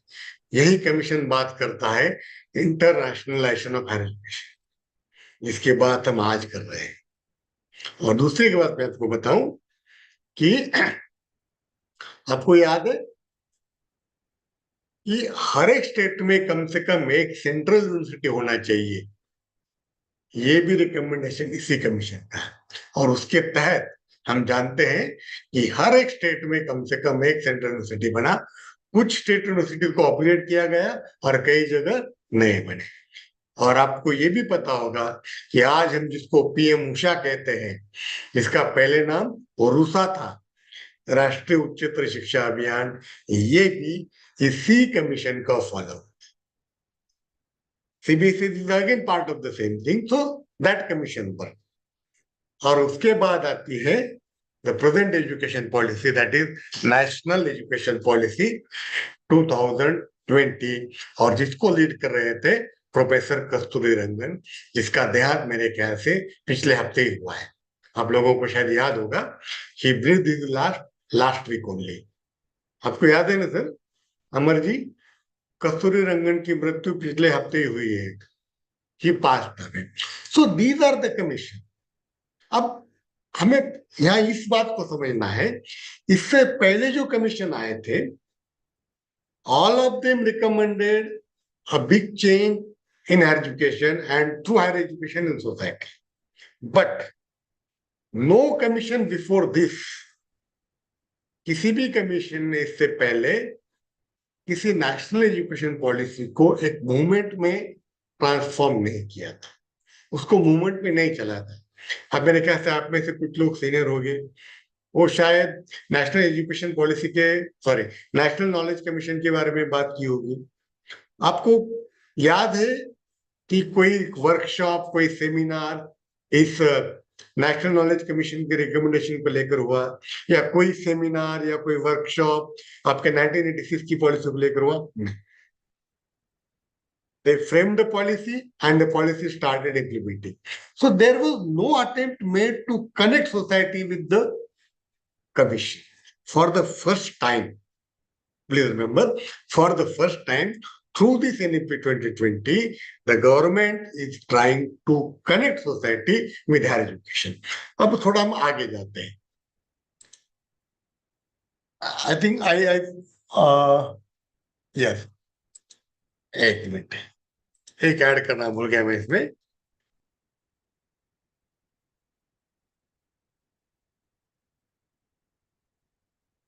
अब बात करते हैं हम, are you able to see it? अब बात करते हैं हम what missions this NEP 2020 has given in higher education. What its targets are there, what its ambitions are there, what its goals are there. और उसको हम थोड़ा सा समराइज करें तो these are the goals, these are the missions of NEP 2020 in higher education. I am not talking here about school education.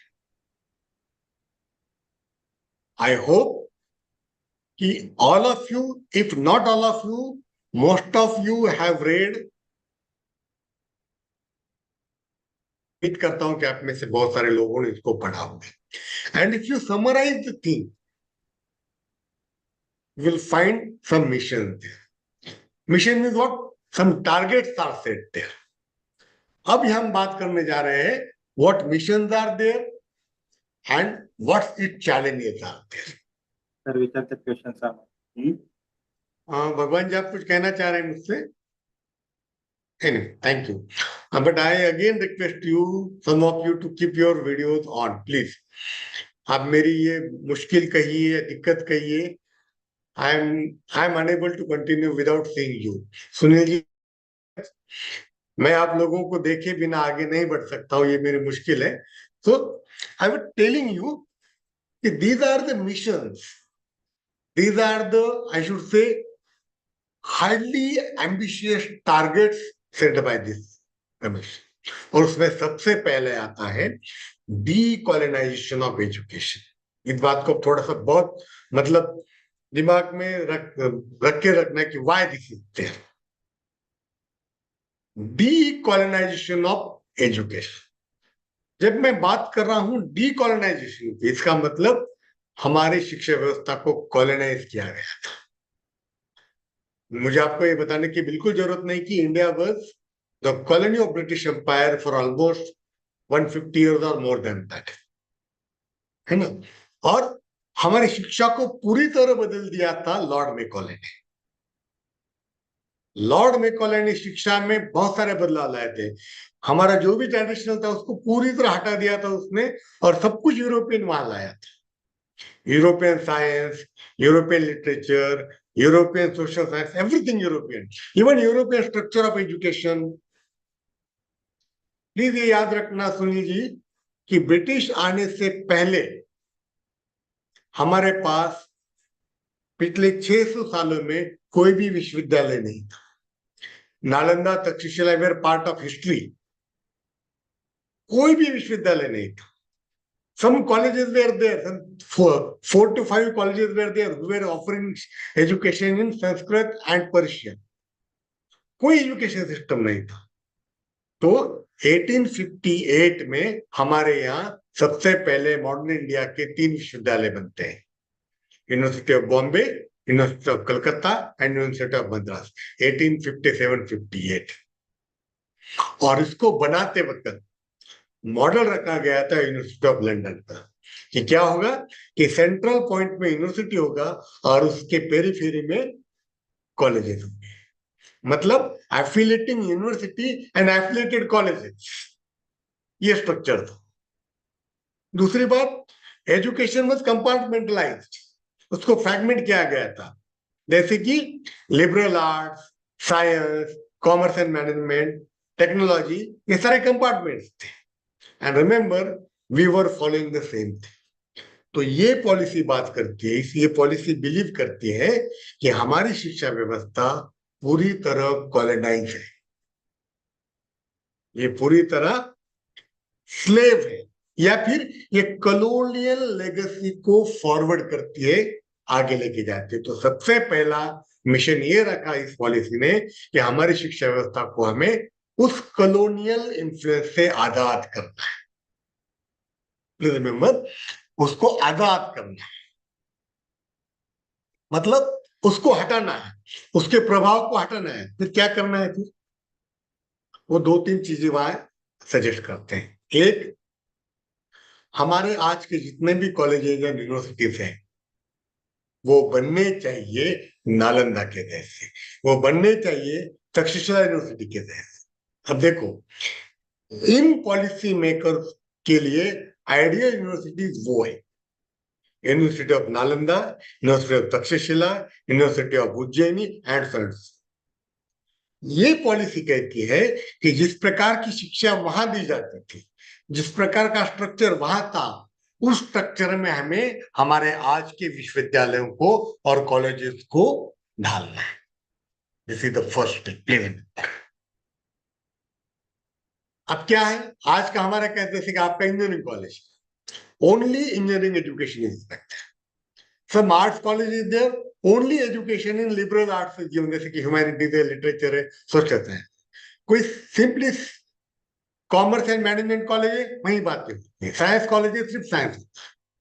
तो you are doing और you are going in the unitary form. लेकिन according to these policy maker, the University of Nalanda and Takshashila were not like this. वहां एक holistic शिक्षा दी जाती थी, वहां एक मल्टीडिसिप्लिनरी एजुकेशन दिया जाता था। प्लीज ये बात को याद में रखना, holistic education is the target and multidisciplinary education is the first step in that direction. Holistic शिक्षा देने के लिए हमारी शिक्षा को मल्टी डिसिप्लिनरी बनाना है। एक चीज ये। दूसरी चीज क्या है, इसलिए आपने पढ़ा होगा उस पॉलिसी में, ये पॉलिसी कहती है कि अब हमें हमारे जितने भी विश्वविद्यालय हैं, जितने भी कॉलेजेस है, एक्सेप्ट मेडिकल एंड लॉ, सारे विश्वविद्यालयों को हमें मल्टी डिसिप्लिनरी बनाना है।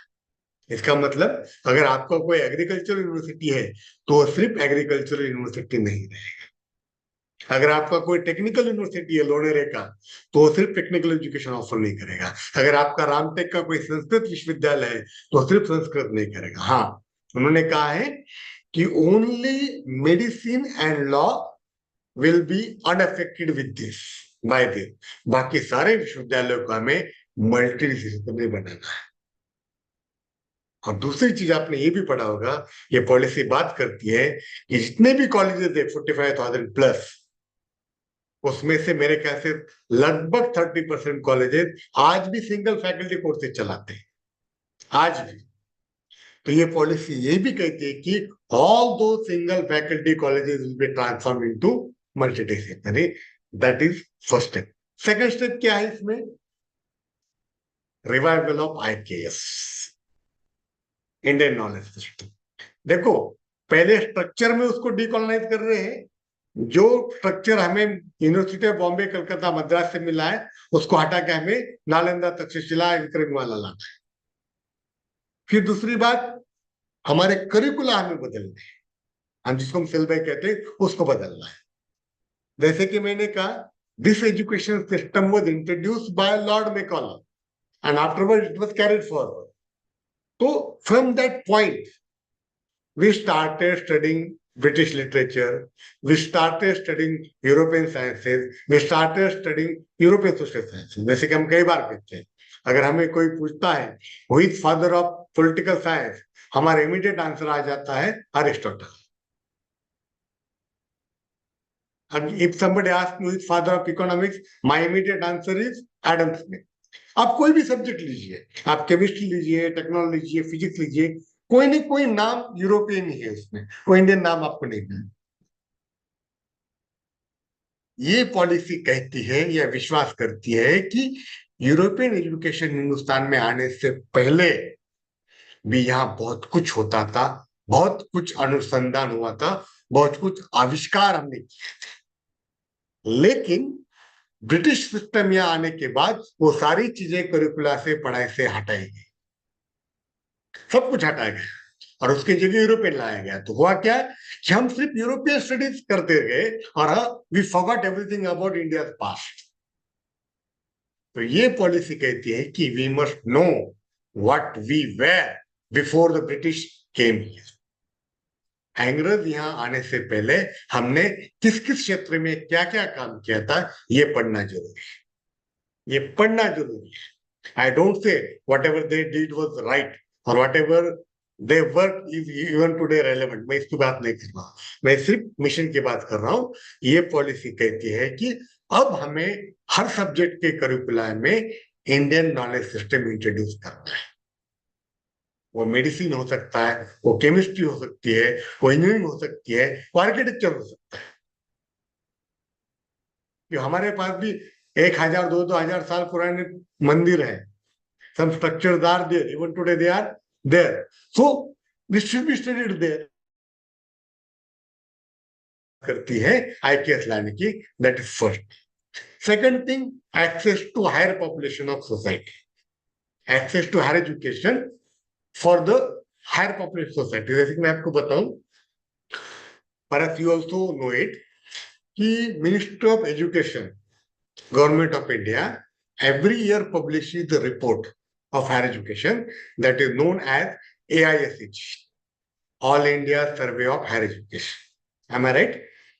There is a report published by Government of India's Minister of Education, उसको कहा जाता है AI रिपोर्ट, AISHE रिपोर्ट। और हमारे पास पवन जी लेटेस्ट रिपोर्ट है 2021-22 का, 21-22 का हमारे पास लेटेस्ट रिपोर्ट है। बाद में 22-23 का नहीं आया और आगे का भी नहीं आया। अगर हम उसी डेटा को हमारे सामने रखते हैं तो हमारे देश में लगभग 1168 यूनिवर्सिटीज है, 45,473 कॉलेजेस है, लगभग 12,000 स्टैंड अलोन इंस्टीट्यूशन थे। देखो, आई रिपीट, लगभग 1168 यूनिवर्सिटीज, 45,000 से ज्यादा कॉलेजेस और SAI stand alone institution, such institutions which are not affiliated to university but part of higher education. जैसे कि नर्सिंग कॉलेज है, नर्सिंग कॉलेज किसी यूनिवर्सिटी को एफिलिएट नहीं होता है, या फिर पॉलिटेक्निक कॉलेज है, किसी यूनिवर्सिटी को एफिलिएट नहीं होता है, या फिर डीएड कॉलेज है, वो भी किसी यूनिवर्सिटी को एफिलिएट नहीं होता है, but they are part of higher education. ऐसे हमारे पास 12,000 है, और इसी हिसाब से हमारे देश में उस साल 4,33,00,000 बच्चे एनरोल थे। इस अंकों को मैं दोहराता हूं, 4,33,00,000 एंड डिफरेंट डिसिप्लिन। और उस रिपोर्ट के अनुसार हमारे देश का 21-22 का उच्च शिक्षा का GER 28.4 है। GER है, मेरे ख्याल से by now you must have heard about GER, gross enrolment ratio, है ना Vijay Kumar ji? It is gross enrolment ratio. अब ये क्या होता है और कैसे निकालते हैं? सिंपल सी थिंग, एक एस्टिमेट किया जाता है कि हमारे देश में 18 से 23 एज ग्रुप में कितना पॉपुलेशन है। मैं कह रहा हूं एस्टिमेट किया गया है, क्योंकि 2011 के बाद हमारे पास सेंसस नहीं हुआ, राइट? सेंसस जनगणना नहीं हुई है, तो एस्टिमेट किया जाता है कि 18 to 23 के एज ग्रुप में हमारे पास कितना पॉपुलेशन है, और उस पॉपुलेशन में से जितने लोग हायर एजुकेशन में आ पाते हैं, that is called GER of higher education. Is it clear? That is called GER of higher education. और उस हिसाब से हमारा GER 21-22 में था 28.4, और the figure in number is 4,33,00,000। मतलब अगर किसी पूरे नंबर का 28% अगर 4,33,00,000 है, तो उसका 100% कितना होगा? लगभग 13-14 करोड़। उसको आप 3 गुना बढ़ा दीजिए, है ना, 4 करोड़ दीजिए, लगभग 14 करोड़ के आसपास फिगर आ जाएगा। और 14 करोड़ में से या वट एवर नंबर में भी, उसमें से सिर्फ 4,33,00,000 बच्चों को हम उच्च शिक्षा में ला पाए। इस पॉलिसी का दूसरा मिशन ये है कि ज्यादा से ज्यादा लोगों को उच्च शिक्षा में लाना है, और इस पॉलिसी ने टारगेट रखा है कि 2035 तक 2035 तक उच्च शिक्षा का GER हमें 50% करना है। 21-22 में कितना है? 28.4 है। हो सकता है कि 24-25 में वो 30 तक गया होगा या थोड़ा सा आगे बढ़ चुका होगा। ये पॉलिसी कही थी कि अब हमें 2035 तक उसको 50% करना है। That is the challenge. उसके लिए क्या करना पड़ेगा, उसके लिए बात हम करेंगे। ये पॉलिसी कहते हैं कि हर एक जिले में एक अच्छा इंस्टीट्यूट होना चाहिए जो मल्टीडिसिप्लिनरी नेचर हो, और वहां कम से कम 3,000 का enrolment. It says qualitative public institute of higher education. अब आज भी हम जानते हैं कि बहुत सारे ऐसे कॉलेज हैं जहां 3,000 से ज्यादा एनरोलमेंट है, लेकिन हर जिले में ऐसी चीज नहीं है ऐसी चीज। तो सबसे पहला उसका टारगेट ये है, एक्सेस बढ़ाने के लिए, GER बढ़ाने के लिए, कि हर जिले में कम से कम 2-3 ऐसे होने चाहिए जहां 3,000 से ज्यादा आबादी। दूसरा क्या करना है कि हर सिंगल फैकल्टी कॉलेज को मल्टी फैकल्टी करना है। वही बिल्डिंग है, एक प्रिंसिपल है, बहुत सारे टीचर है, बहुत सारे नॉन टीचिंग स्टाफ है, वो सिर्फ एक फैकल्टी के लिए इस्तेमाल किया जा रहा है। मान लीजिए आपका आर्ट्स कॉलेज है तो वहाँ कॉमर्स साइंस ऐड किया जाएगा, the same principal will be working there, same library will be working there, only teacher will be appointed. उसके उसके कारण क्या होगा कि वहां का इंटेक बढ़ जाएगा, वहां की कैपेसिटी बढ़ जाएगी और जीआर बढ़ेगा। दूसरी बात, जैसे कि मैंने आपसे कहा शुरू में कि every university will become multi discipline. आप विदर्भा से हैं, आपके अकोला में पंजाबराव देशमुख एग्रीकल्चर यूनिवर्सिटी है, उसको एफिलिएटेड कॉलेजेस की संख्या 100 भी नहीं होगी। आई रिपीट, 100 भी नहीं होगी। मेरे पास स्टडी, हालांकि अभी मेरे पास नहीं है, somewhere I have the figure, 100 भी नहीं है। लेकिन उसके लिए वाइस चांसलर है, रजिस्ट्रार है, बहुत बड़ी बिल्डिंग है, बहुत बड़ा लैंड है, and it is serving only agriculture student. अगर वहां सारे बाकी सारी चीजें जोड़ जाते हो, वहां भी इंटेक बढ़ेगा। That is then third thing,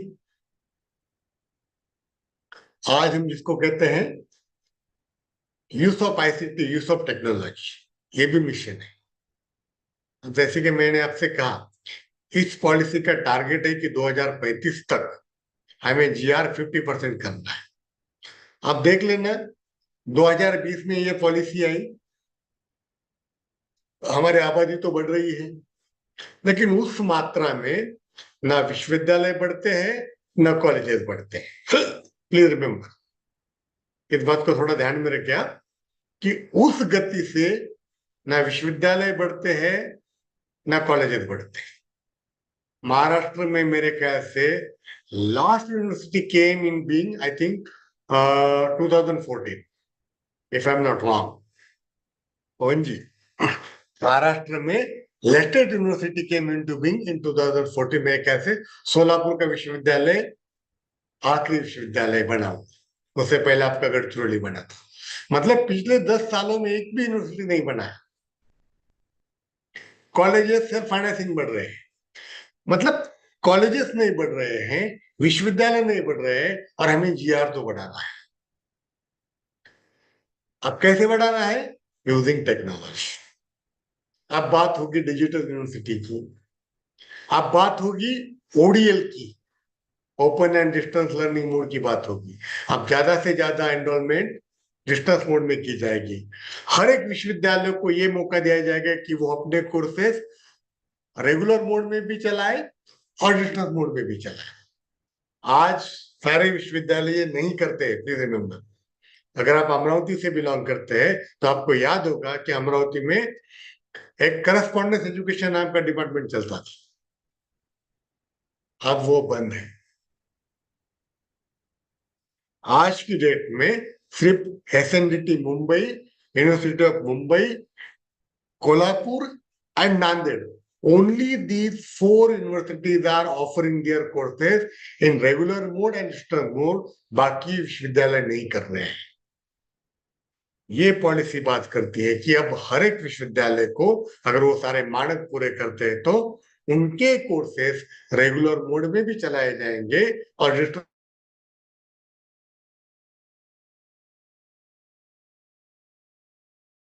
तो it will help with the help of technology to increase GR।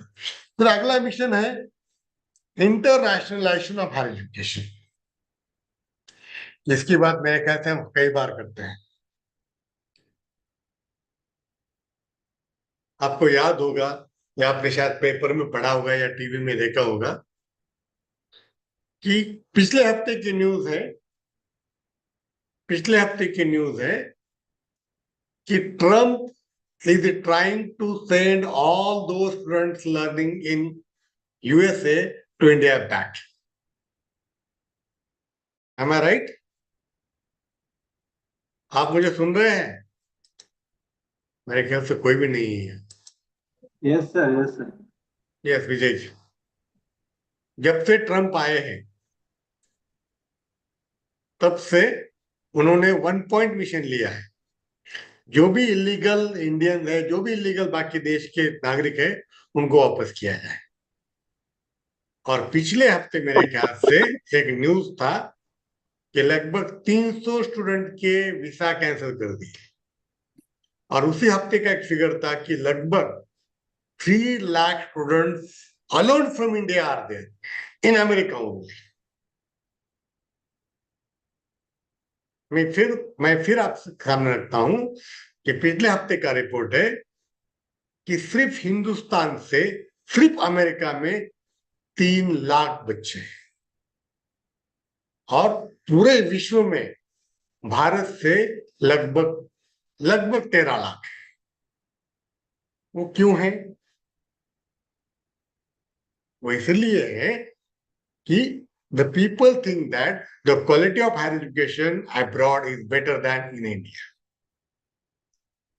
उनको ये भी लगता है कि that education is modern one, that education is qualitative one, that education is employment generating.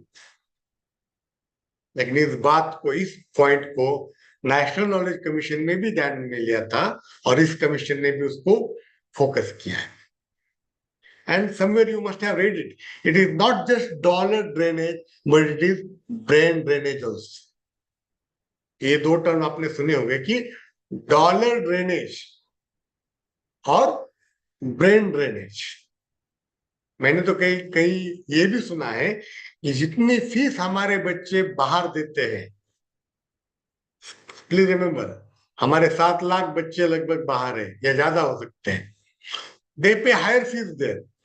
उस fees को हम एक साथ करते हैं, उससे कम बजट हमारे हिंदुस्तान के एजुकेशन पे है. That is the reality. मतलब that much amount the students are paying to higher education, to universities abroad. To address this issue, that National Knowledge Commission also talked about it, National Knowledge Commission, and this commission is also talking about it. तो ये commission कहता है कि सबसे पहले हमें हमारे higher education को इंटरनेशनलाइज करना पड़ेगा. That is mission. अब कैसे करना पड़ेगा? Many more things are there. One thing, we have to develop our curricula or syllabi, what we say, as per the international standards. एक चीज है. दूसरी चीज, we have to undertake the program with which we can have faculty exchange program, we can have student exchange program, we can have research exchange program. Faculty exchange program आपको पता होगा कि हमारे देश के कुछ विद्यालय के लोग उस देश में जाएंगे, वहां के कुछ यहाँ आएंगे. फैकल्टी एक्सचेंज प्रोग्राम, कुछ फेलोशिप हो गए. The same is with student exchange program. हमारे विश्वविद्यालय के गिने चुने बच्चे बाहर जाएंगे, वहां के यहाँ. Third thing, invite the world top 100 universities to begin their campus in India. ये भी बात हो गई है कि दुनिया के जो टॉप 100 विश्वविद्यालय है या हायर एजुकेशन इंस्टीट्यूट है, उनमें से कुछ लोगों को हिंदुस्तान में बुलाया जाए और उनको यहाँ अपना कैंपस खोलने के लिए कहा जाए. And they will be treated as universities. तो और साथ ही साथ हिंदुस्तान के कुछ विश्वविद्यालय को बाहर कैंपस खोलने की परमिशन दी जाए. Vice versa. मतलब ये 3-4 पॉइंट लेकर इंटरनेशनलाइजेशन ऑफ हायर एजुकेशन की बात ये पॉलिसी कहती है. And last one, the last target here is becoming a knowledge economy. अब हम जानते हैं, अब अभी जो पहलगाम में हमला हुआ है उसको लेकर बहुत सारी चीजें सोशल मीडिया में है. But please remember, now war will not be fought in that sense. Now इसके पास ज्यादा मिलते हैं, उससे डिसाइड नहीं होगा कि वो देश पावरफुल है या नहीं. अब इससे डिसाइड होगा कि उस देश में नॉलेज कितना जनरेट होता है और उस नॉलेज को इकोनॉमी में किस प्रकार लाया जाता है. Now, perhaps France may not be that much big in size, not that much big in population as compared to other countries. और जापान, या फिर हम साउथ कोरिया की बात करते हैं. आई am not talking about north Korea. छोटा सा देश, लगभग सारे मोबाइल कंपनी वहां से. if I'm not wrong, Samsung is from South Korea. Samsung Mobile, which is the leading mobile company in India, is from South Korea. Why? Because knowledge plays a role there. तो ये policy कहती है कि अब हमें हमारे बच्चों को स्किल एजुकेशन की तरफ लेके जाना पड़ा. What we were following so far was liberal education.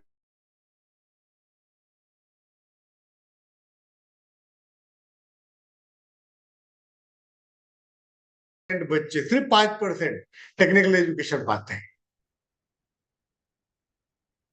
I repeat, हमारे टोटल एनरोलमेंट से सिर्फ 5% बच्चों टेक्निकल एजुकेशन पाते हैं, बाकी सारे लिबरल एजुकेशन में. मैं प्रोफेशनल की बात नहीं कर रहा हूं, मैं मेडिकल की बात नहीं कर रहा हूं, मैं एग्रीकल्चर की बात नहीं कर रहा हूं, मैं टेक्निकल एजुकेशन की बात कर रहा हूं. Only 5%. And understanding the need of skill education, the policy stresses on skill education. ये पॉलिसी कहती है कि अब हमें स्किल एजुकेशन हमें सेकेंडरी लेवल से लगाना पड़ेगा. Not only in higher education, from the secondary level itself, हम जिसको हाई स्कूल कहते हैं, माध्यमिक शिक्षा कहते हैं, वहां से शुरू करना पड़ेगा. ये पॉलिसी ने लिखा है वहां, in India manual work is not given dignity, not treated as a dignified job. हम व्हाइट कॉलर जॉब को ज्यादा प्रेफरेंस देते हैं, हम वेल्डर को उतनी अहमियत नहीं देते, हम फिटर को उतनी अहमियत नहीं देते, हम मोबाइल रिपेयर को उतनी अहमियत नहीं देते, हम मोटर मैकेनिक को इतनी अहमियत नहीं देते, हम चपरासी को ज्यादा देते हैं, बाबू को ज्यादा देते हैं. So realising the significance of skill education, the policy has set the target. इस पॉलिसी ने एक टारगेट रखा था सर. अब टारगेट फुलफिल नहीं हुआ. टारगेट रखा था कि 2025 तक, मुझे थोड़ा ध्यान से सुनना, 2025 तक हमारे स्कूल शिक्षा के आधे बच्चे और उच्च शिक्षा के आधे बच्चों को कम से कम एक स्किल आना ही चाहिए. The policy had set the target of giving skill education to at least 50% enrollment of our higher education and secondary education. ये पूरा नहीं, मतलब पॉलिसी का टारगेट. इसलिए आपने देखा होगा कि अब हमें स्किल एनहांसमेंट कोर्स सीपीसीएस के तहत every graduate passing out must have at least one skill with him और हर. ये टारगेट, मैं टारगेट की बात कर रहा हूं. आई नो चैलेंजेस, मैं चैलेंजेस की बात भी हम आगे करेंगे. So these are the mission. अब हम थोड़ा आगे जाते हैं. Now you know how our education system works. सबसे ऊपर जैसे कि हम जानते हैं, ministries are there. Please remember, ministry of education is not the only ministry working in higher education. Other ministries are also have their own system. Please remember. Technical education की कुछ है, फिर आपका अनट्रेडिशनल, क्या कहते हैं उसको, अनकन्वेंशनल एनर्जी के बहुत सारे मिनिस्ट्रीज अलग अलग विश्वविद्यालय चलाते हैं और कॉलेज भी चलाते हैं. जैसे कि आपको मैं याद दिलाऊं कि हमारे ग्वालियर में यहां से Laxmibai national institute of physical education है. Laxmibai national institute of physical education, LNIPE. It is not governed by Ministry of Education. It is governed by Ministry of Youth and Sports of central government. ऐसे बहुत सारे universities है जो UGC के तहत नहीं आते, मिनिस्ट्री ऑफ एजुकेशन के तहत नहीं आते. But at the top level, अगर हम गवर्नेंस की बात करेंगे तो at the top level are the ministries. उसके नीचे आते हैं फिर professional standard setting bodies. UGC is one of them. हालांकि सबसे ज्यादा लोड यूजीसी पे है, लेकिन UGC is nothing but a professional standard setting bodies, I should say standard setting body, AICT है, बार काउंसिल ऑफ इंडिया है, nursing council of India है, then pharmaceutical council of India है, dental council of India है, NCTE है, national council of teacher education है, all these are standard setting bodies. और फिर आते हैं हमारे universities, then traditional universities and I should say technical universities and non-technical universities, ये आते हैं। और अंत में आते हैं हमारे colleges. Colleges are at the end of this, so this way the structure goes on. फिर थोड़ी बात करते हैं फंडिंग की। The same thing is there, funding from ministry to the standard setting bodies. जैसे कि मिनिस्ट्री ऑफ एजुकेशन से UGC को फंड आता है, यूजीसी से कॉलेज और यूनिवर्सिटी को आता है। डेवलपमेंट फंड की भी बात वही है, रिसर्च फंड की भी बात वही है। जैसे कि अब फंडिंग डिपार्टमेंट तो बहुत सारे हैं, DST है, DBT है, they are not under UGC. DST is under the department of science and technology, DBT biotechnology, many more are there. उस मिनिस्ट्री से पैसा उस फंडिंग डिपार्टमेंट को आता है और वहां से फिर यूनिवर्सिटी कॉलेज को आता है, और यूनिवर्सिटी कॉलेज से इंडिविजुअल टीचर या ग्रुप ऑफ टीचर्स को। This is governance. अब थोड़ा मैं आगे बात करूं। अब जैसे कि मैंने कहा, this policy is going to bring a big change and particularly in regulatory system. आज हमारे लिए यूजीसी सब कुछ है। I think if you are working technical college, it is AICTE for you. अगर आप इंजीनियरिंग कॉलेज से बिलोंग करते हैं तो AICTE is for you, UGC is not directly connected with you. But for the traditional colleges मैं आपको ये भी बताता चलूं कि हमारे टोटल एनरोलमेंट का 80% सिर्फ यूजी प्रोग्राम में हमारे बच्चे इनरोल्ड है। 4,33,00,000 में से 80% बच्चे सिर्फ यूजी तक जाते हैं, PG नहीं करते। और उसमें भी लगभग 40% बच्चे हमारे traditional arts, commerce and science, and all those are monitored by UGC. But मैं आपको ये भी बताता चलूं कि टुडे यूजीसी इज ओवरबर्डन। क्यों ओवरबर्डन है? UGC is the funding agency, UGC is the regulatory body. वो रेगुलेशन बनाती है कि अगर सांगवे सर को प्रमोशन देना है तो उनकी एलिजिबिलिटी क्या होनी चाहिए, प्रोसीजर क्या होनी चाहिए, यूजीसी बताती है कि भाई आपके लर्निंग आउटकम क्या होनी चाहिए, यूजीसी बताती है कि आपके कॉलेज का एक्रेडिटेशन होना चाहिए। मतलब रेगुलेशन यूजीसी बनाएगी, फंडिंग यूजीसी करेगी, आउटकम यूजीसी बनाएंगी और एक्रेडिटेशन यूजीसी करेगी। But this policy has proposed a big change in the structure. और ये पॉलिसी कहती है कि in the place of UGC there will be HECI, higher education commission of India. UGC का role धीरे धीरे धीरे कम होके उसकी जगह ये आएगा HECI, which will be a faceless body, apex body. और उसके 4 अलग अलग वर्टिकल्स, अलग अलग 4 वर्टिकल जो आजाद रूप से, ऑटोनोमस रूप से अपना काम करें। जैसे कि मैंने कहा आज सब कुछ यूजीसी है, but in time to come GC होगी जो सिर्फ लर्निंग आउटकम की बात करेगी, मतलब हमारे क्वालिटी ऑफ करिकुला की बात करेगी। HAGC होगी वो सिर्फ फंडिंग की बात करेगी। NAC, not NAAC, NAC will look after the accreditation job, and NHERC, National Higher Education Regulatory Council, which will look after the eligibility and other things of the service condition of our teacher. VC बनना है तो क्या आपको condition चाहिए, professor बनना है तो क्या होना चाहिए, असिस्टेंट प्रोफेसर बनना है तो आपको क्या चाहिए। तो all the things are going to change there. अब थोड़ा आगे जाते हैं 1 मिनट। इसके बारे में मैंने पहले आपसे बात की है।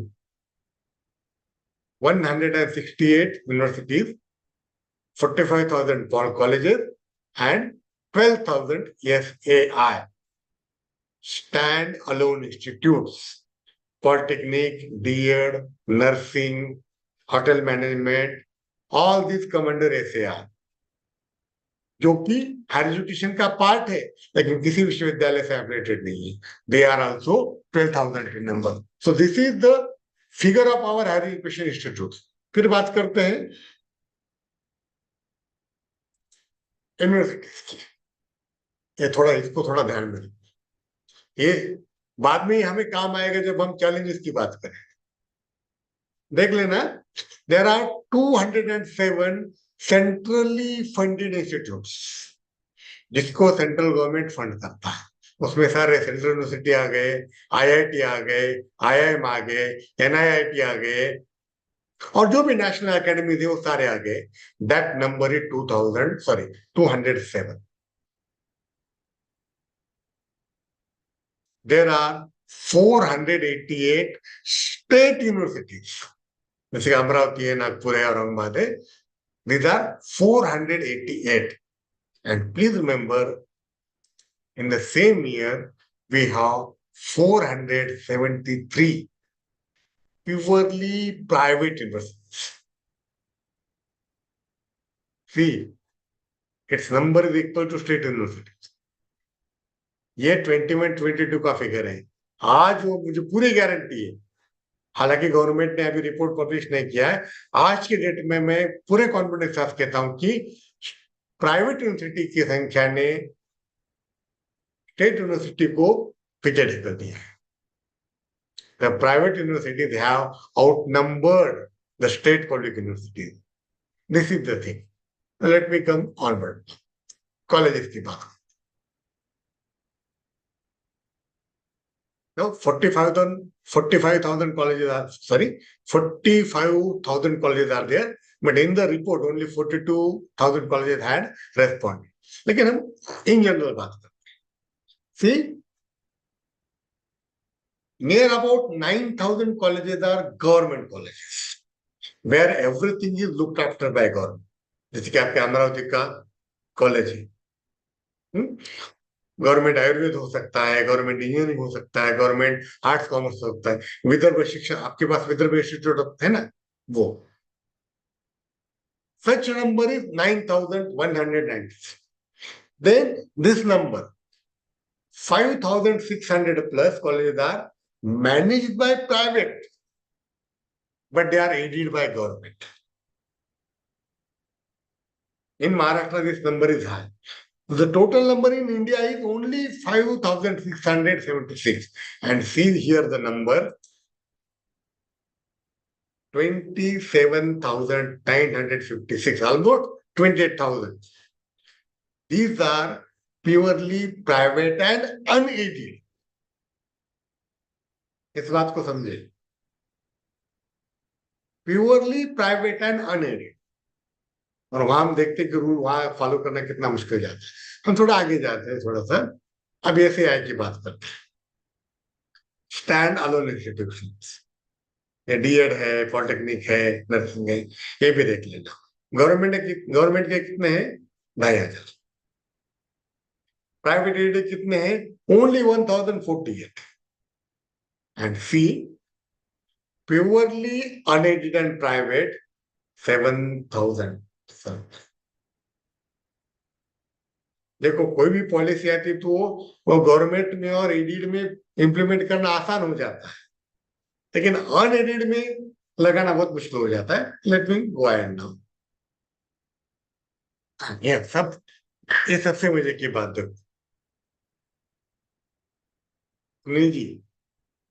207 सेंट्रली फंडेड इंस्टीट्यूट में देश के सिर्फ 6.34 students are in.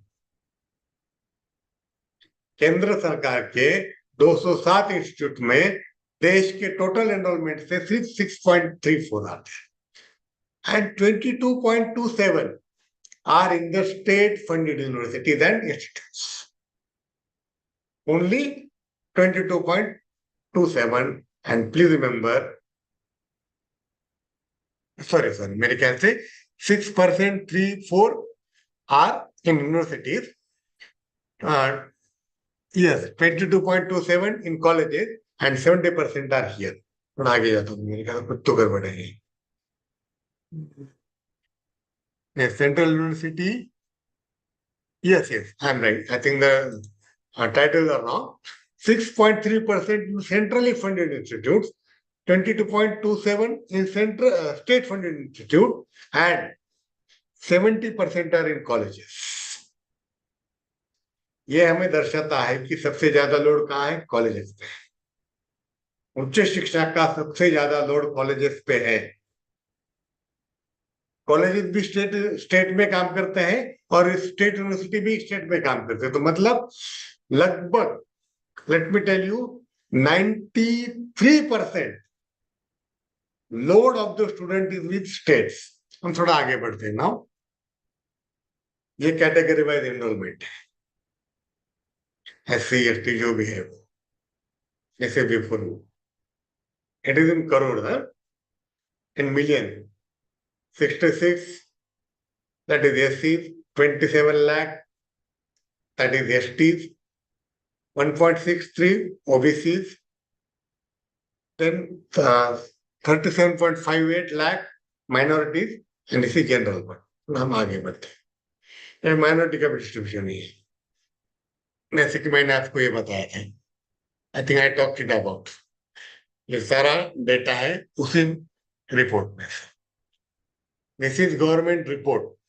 I only processed it and brought it together. अलग अलग पेज पे दिया गया था, वो AISHE रिपोर्ट लगभग 300 पेजेस का है, तो I just collected it for my part.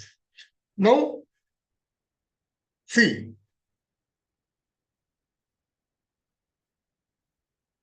मैंने आपको यह बताया, these institutes, these colleges, these universities and this enrollment. Now, government has realized or understood that with this physical infrastructure, we cannot give access to more and more students.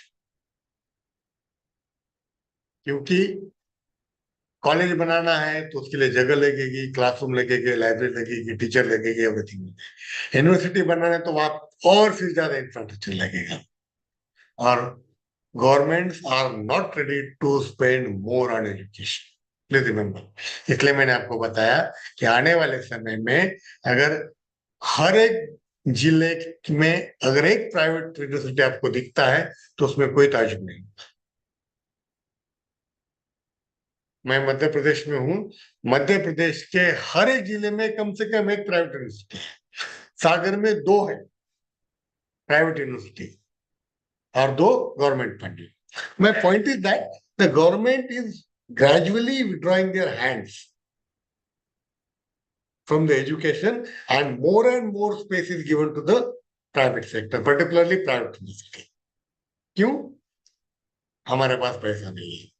हमारे पास मतलब government के पास।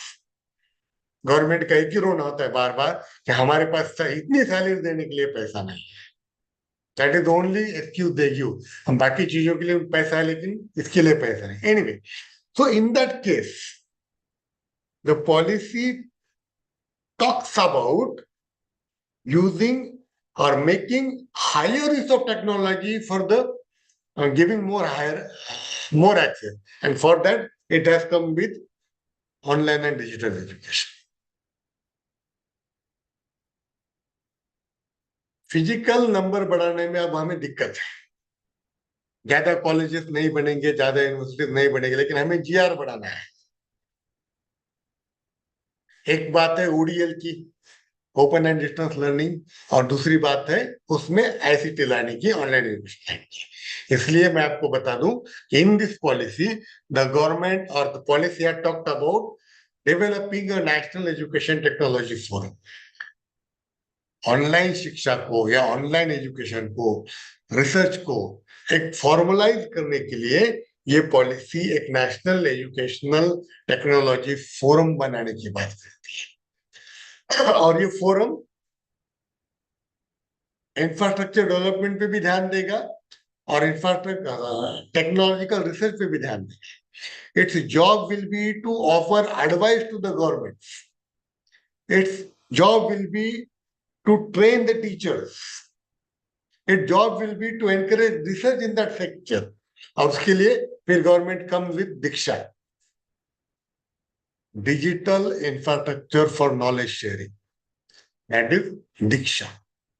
ये नाम Indian है, but it is short form of digital infrastructure for knowledge sharing. अब क्या होगा sir, अगर आपके पास कोई डिजिटल नॉलेज है तो आप मेरे साथ शेयर करेंगे, मेरे पास नहीं है. देन स्वयं इसके बारे में तो मुझे आपको बताने की ज्यादा जरूरत है नहीं है. It is a platform where a good number of courses of higher education are offered है. और अब हम जानते हैं कि हमारे बच्चों को हमने लगभग 40% तक क्रेडिट्स ऑनलाइन मोड में लेने की अब हमने उनको इजाजत दी है, उसको फ्रीडम दी है 40%.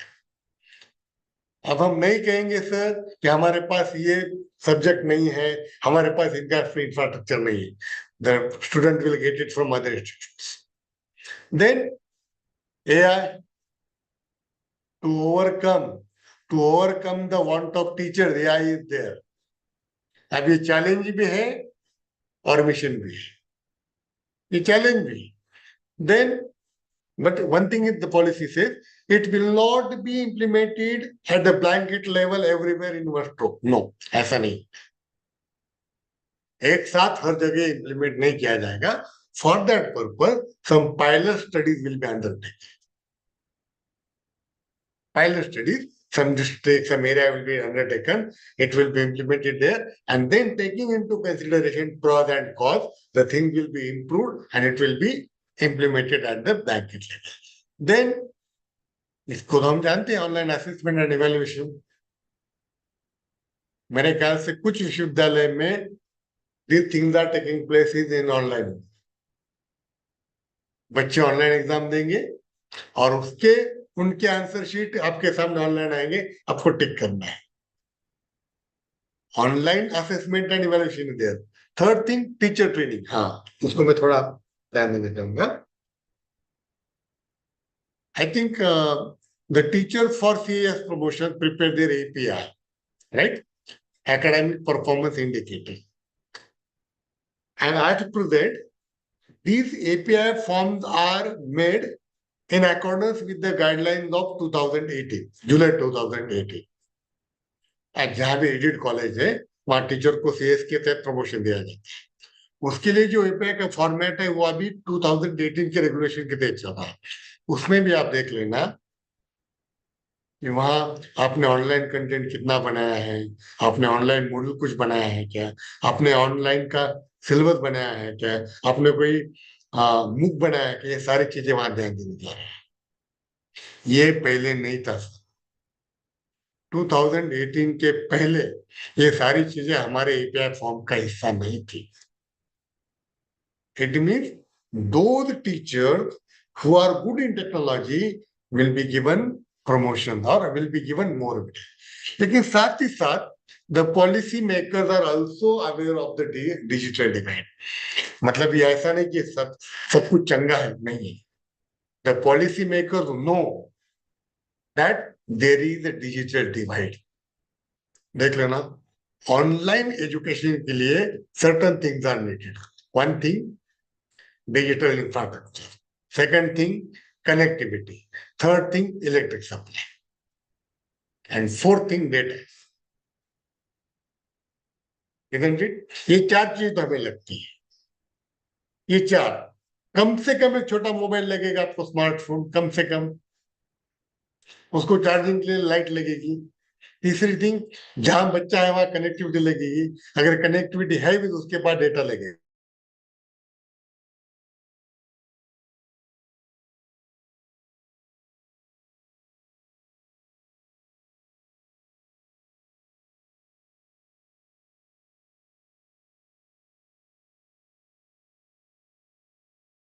शायद हम में से भी कुछ लोगों के पास दो दो स्मार्टफोन है.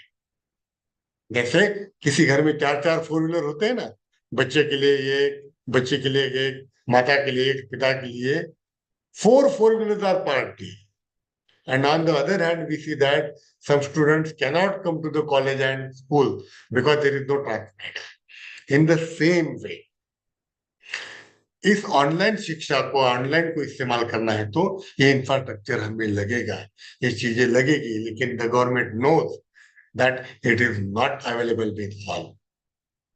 अगर मेरे पास 2 मोबाइल फोन है, स्मार्टफोन है, हम ऐसी भी फैमिली को जानते हैं जहां सिर्फ एक पुराना स्टाइल का फोन होगा, only one phone will be और only one smartphone will. Therefore the government the policy says blended mode of learning will be also followed. कुछ पार्ट क्लासरूम में होगा, कुछ पार्ट वहां होगा, both way available. So this is about online education. अब थोड़ी बात करते हैं challenges. So far I told you about mission and some strategies. Now challenges. मैंने आपको शुरू में बताया. The policy is prepared by central government. This is clear.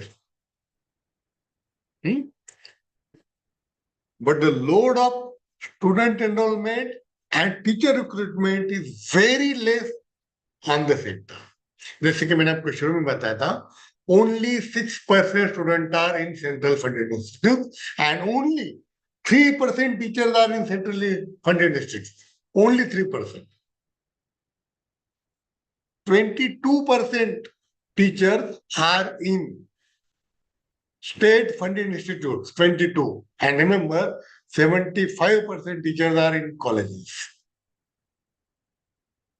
16 lakh teacher में से 75% कॉलेजेस में, एडेड और नहीं. देखो, स्टेट फंडेड इंस्टीट्यूट भी स्टेट में है, कॉलेजेस भी स्टेट में है. दूसरी बात, ये भी मैंने आपको बात की. इसका मतलब ज्यादा से ज्यादा लोड किस पे है? स्टेट पे. Policies made by state central government, load state पे है, but in comparison with the load funds are not with the state. States do not have financial resources in that proportion. आप ये भी जानते हैं कि most of the tax collected go to the center. IT है, excise duty, बहुत सारे tax government, central government के पास जाती है. और जब से जीएसटी लगा है सर, तब से तो सब कुछ पहले सेंटर के पास जाता है. स्टेट के पास सिर्फ अब 2 टैक्स बचे sir, only 2 tax. The product on which GST not applicable. Pawan ji, सिर्फ 2. देखो, नगर पालिका टैक्स खत्म कर दिया, एलबीटी खत्म कर दिया, सेल टैक्स खत्म कर दिया, सब कुछ खत्म कर दिया. Everything is covered under GST, और जीएसटी का सारा कलेक्शन वहां जाता है. स्टेट्स के पास सिर्फ वही टैक्स है और उसी प्रोडक्ट का टैक्स है जिसपे जीएसटी नहीं है. मैं आपको बता दूं, petroleum and alcohol are the only 2 products where GST is not there. State का ज्यादा से ज्यादा टैक्स शराब से और पेट्रोल से आता है, बाकी उनके पास कुछ नहीं है ज्यादा. अब हालत ये हो चुके हैं कि सारा पैसा पहले जाता है सेंटर के पास, और फिर स्टेट को स्टेट का हिस्सा लेने के लिए झगड़ना पड़ता है. This is the big challenge to meet all this mission. Finance और financial issue is the biggest one. जैसे मैंने आपको कहा, all single faculty colleges will be turned into multidisciplinary. ये कहने के लिए बहुत आसान है. अगर मैं आर्ट्स फैकल्टी चला था तो मुझे स्टेट गवर्नमेंट बोलेगी चलो आप कॉमर्स ले जाइए, साइंस ले जाइए, इंजीनियर लेके जाइए. लेकिन टीचर के सैलरी के लिए पैसा हमें नहीं मांगना है, बुक्स के लिए पैसा हमें नहीं मांगना है, आपको लैबोरेटरी के लिए पैसा नहीं मांगना, आप जो करना है करो. स्टेट गवर्नमेंट क्यों नहीं दे पाएगा? Because state government do not have money. So this is the big issue. Then, जैसे कि हमने बेसिक की बात कर रहा था मैं, अभी एवरीथिंग इज गिवन देयर। और दूसरी बात जैसे कि मैंने आपसे कहा था कि now maximum space is given to private sector, private colleges, private universities, and remember, the quality of private education is always in question, except few, except few university. मैं यहाँ भारतीय विद्यापीठ की बात नहीं करूंगा, डी वाई पाटिल की बात नहीं करूंगा, या सिम्बायोसिस की बात नहीं करूंगा, या many more will be there. But in most of the private colleges, in most of the private institutes, we know that ill-paid salaries are there. बहुत कम दिया जाता है। Negligence toward the basic research is there. और उसके आगे की बात करता हूं मैं, ये सबसे बड़ा इश्यू तो यही है।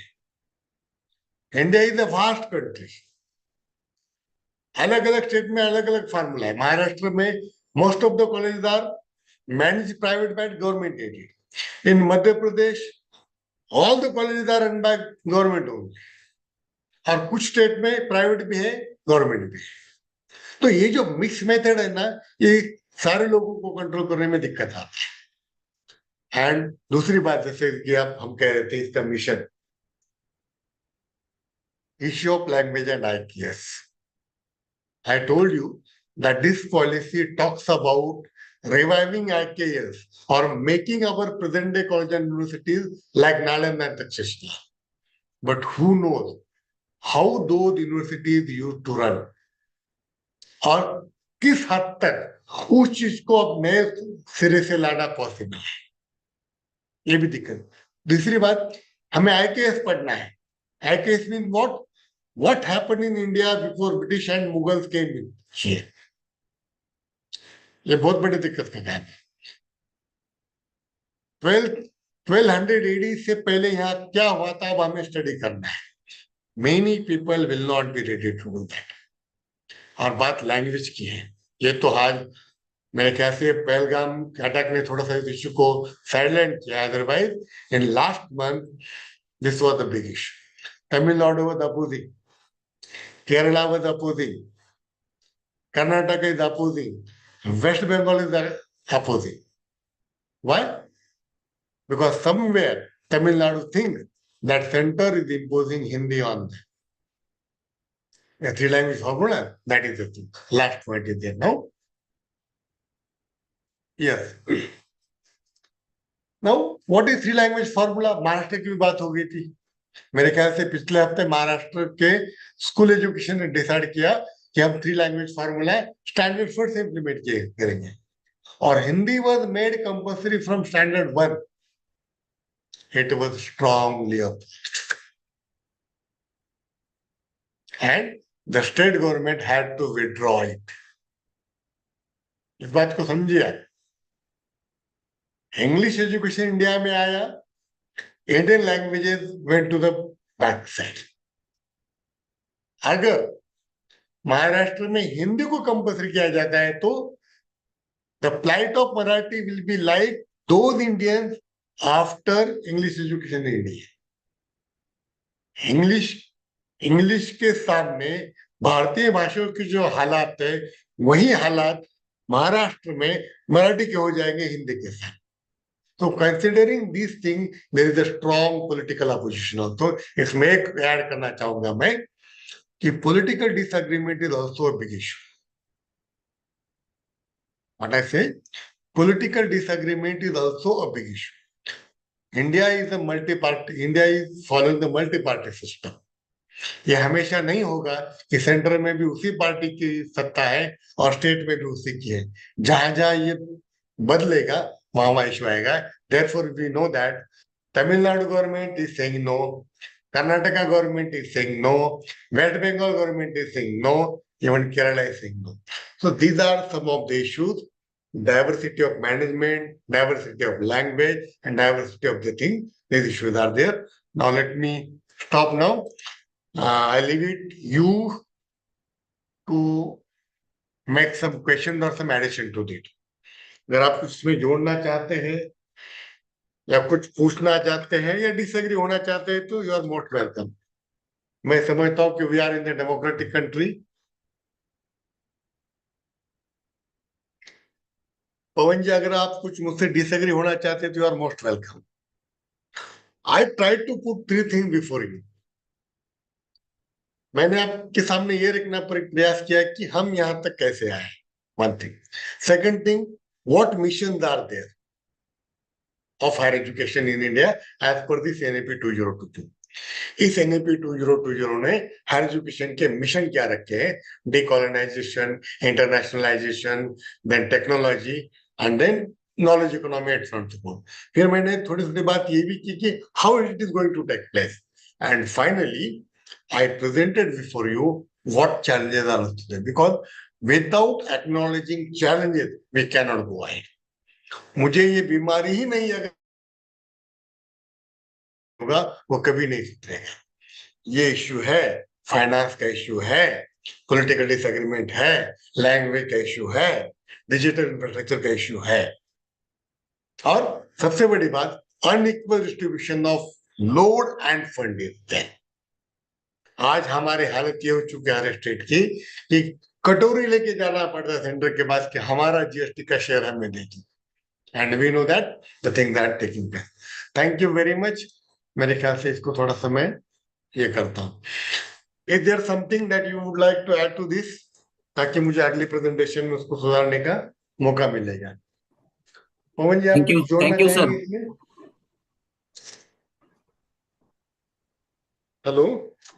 Thank you, sir. It was really a knowledgeable session. Thank You shared very good information. Oh, you mean that there is nothing to add or disagree? There is one तो हो thing in my जाएगी. mind actually.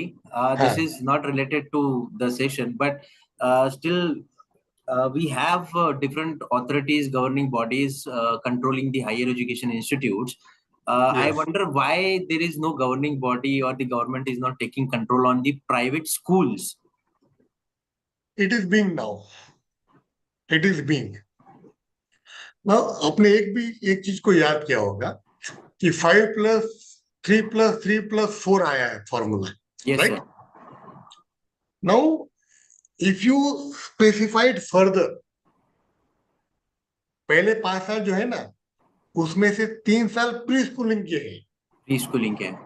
और 2 साल है first standard second standard. Yes. इससे पहले क्या था? The pre schooling was not taken into consideration at all. अब इसको फॉर्मल एजुकेशन का पार्ट माना गया है. अब वहां भी गवर्नमेंट देखेगी कि क्या पढ़ाया जा रहा है, कैसे पढ़ाया जा रहा है. Yes, yes. That is much needed. But what happens there, remember, it is a general rule.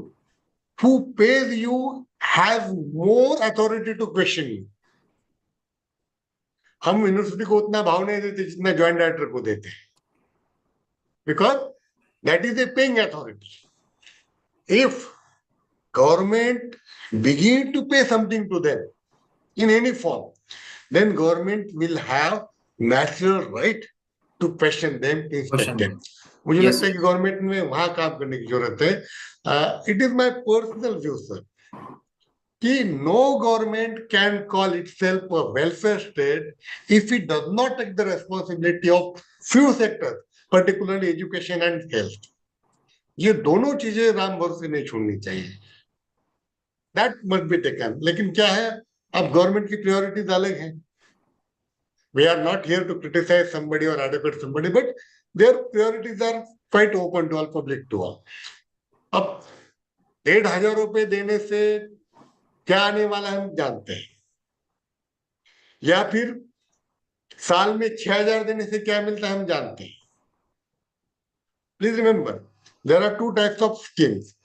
One is support scheme and other is empowerment scheme. Ladli Behna, Kisan Samman, these are the only support schemes. They make your life little bit comfortable. But these are not empowerment scheme.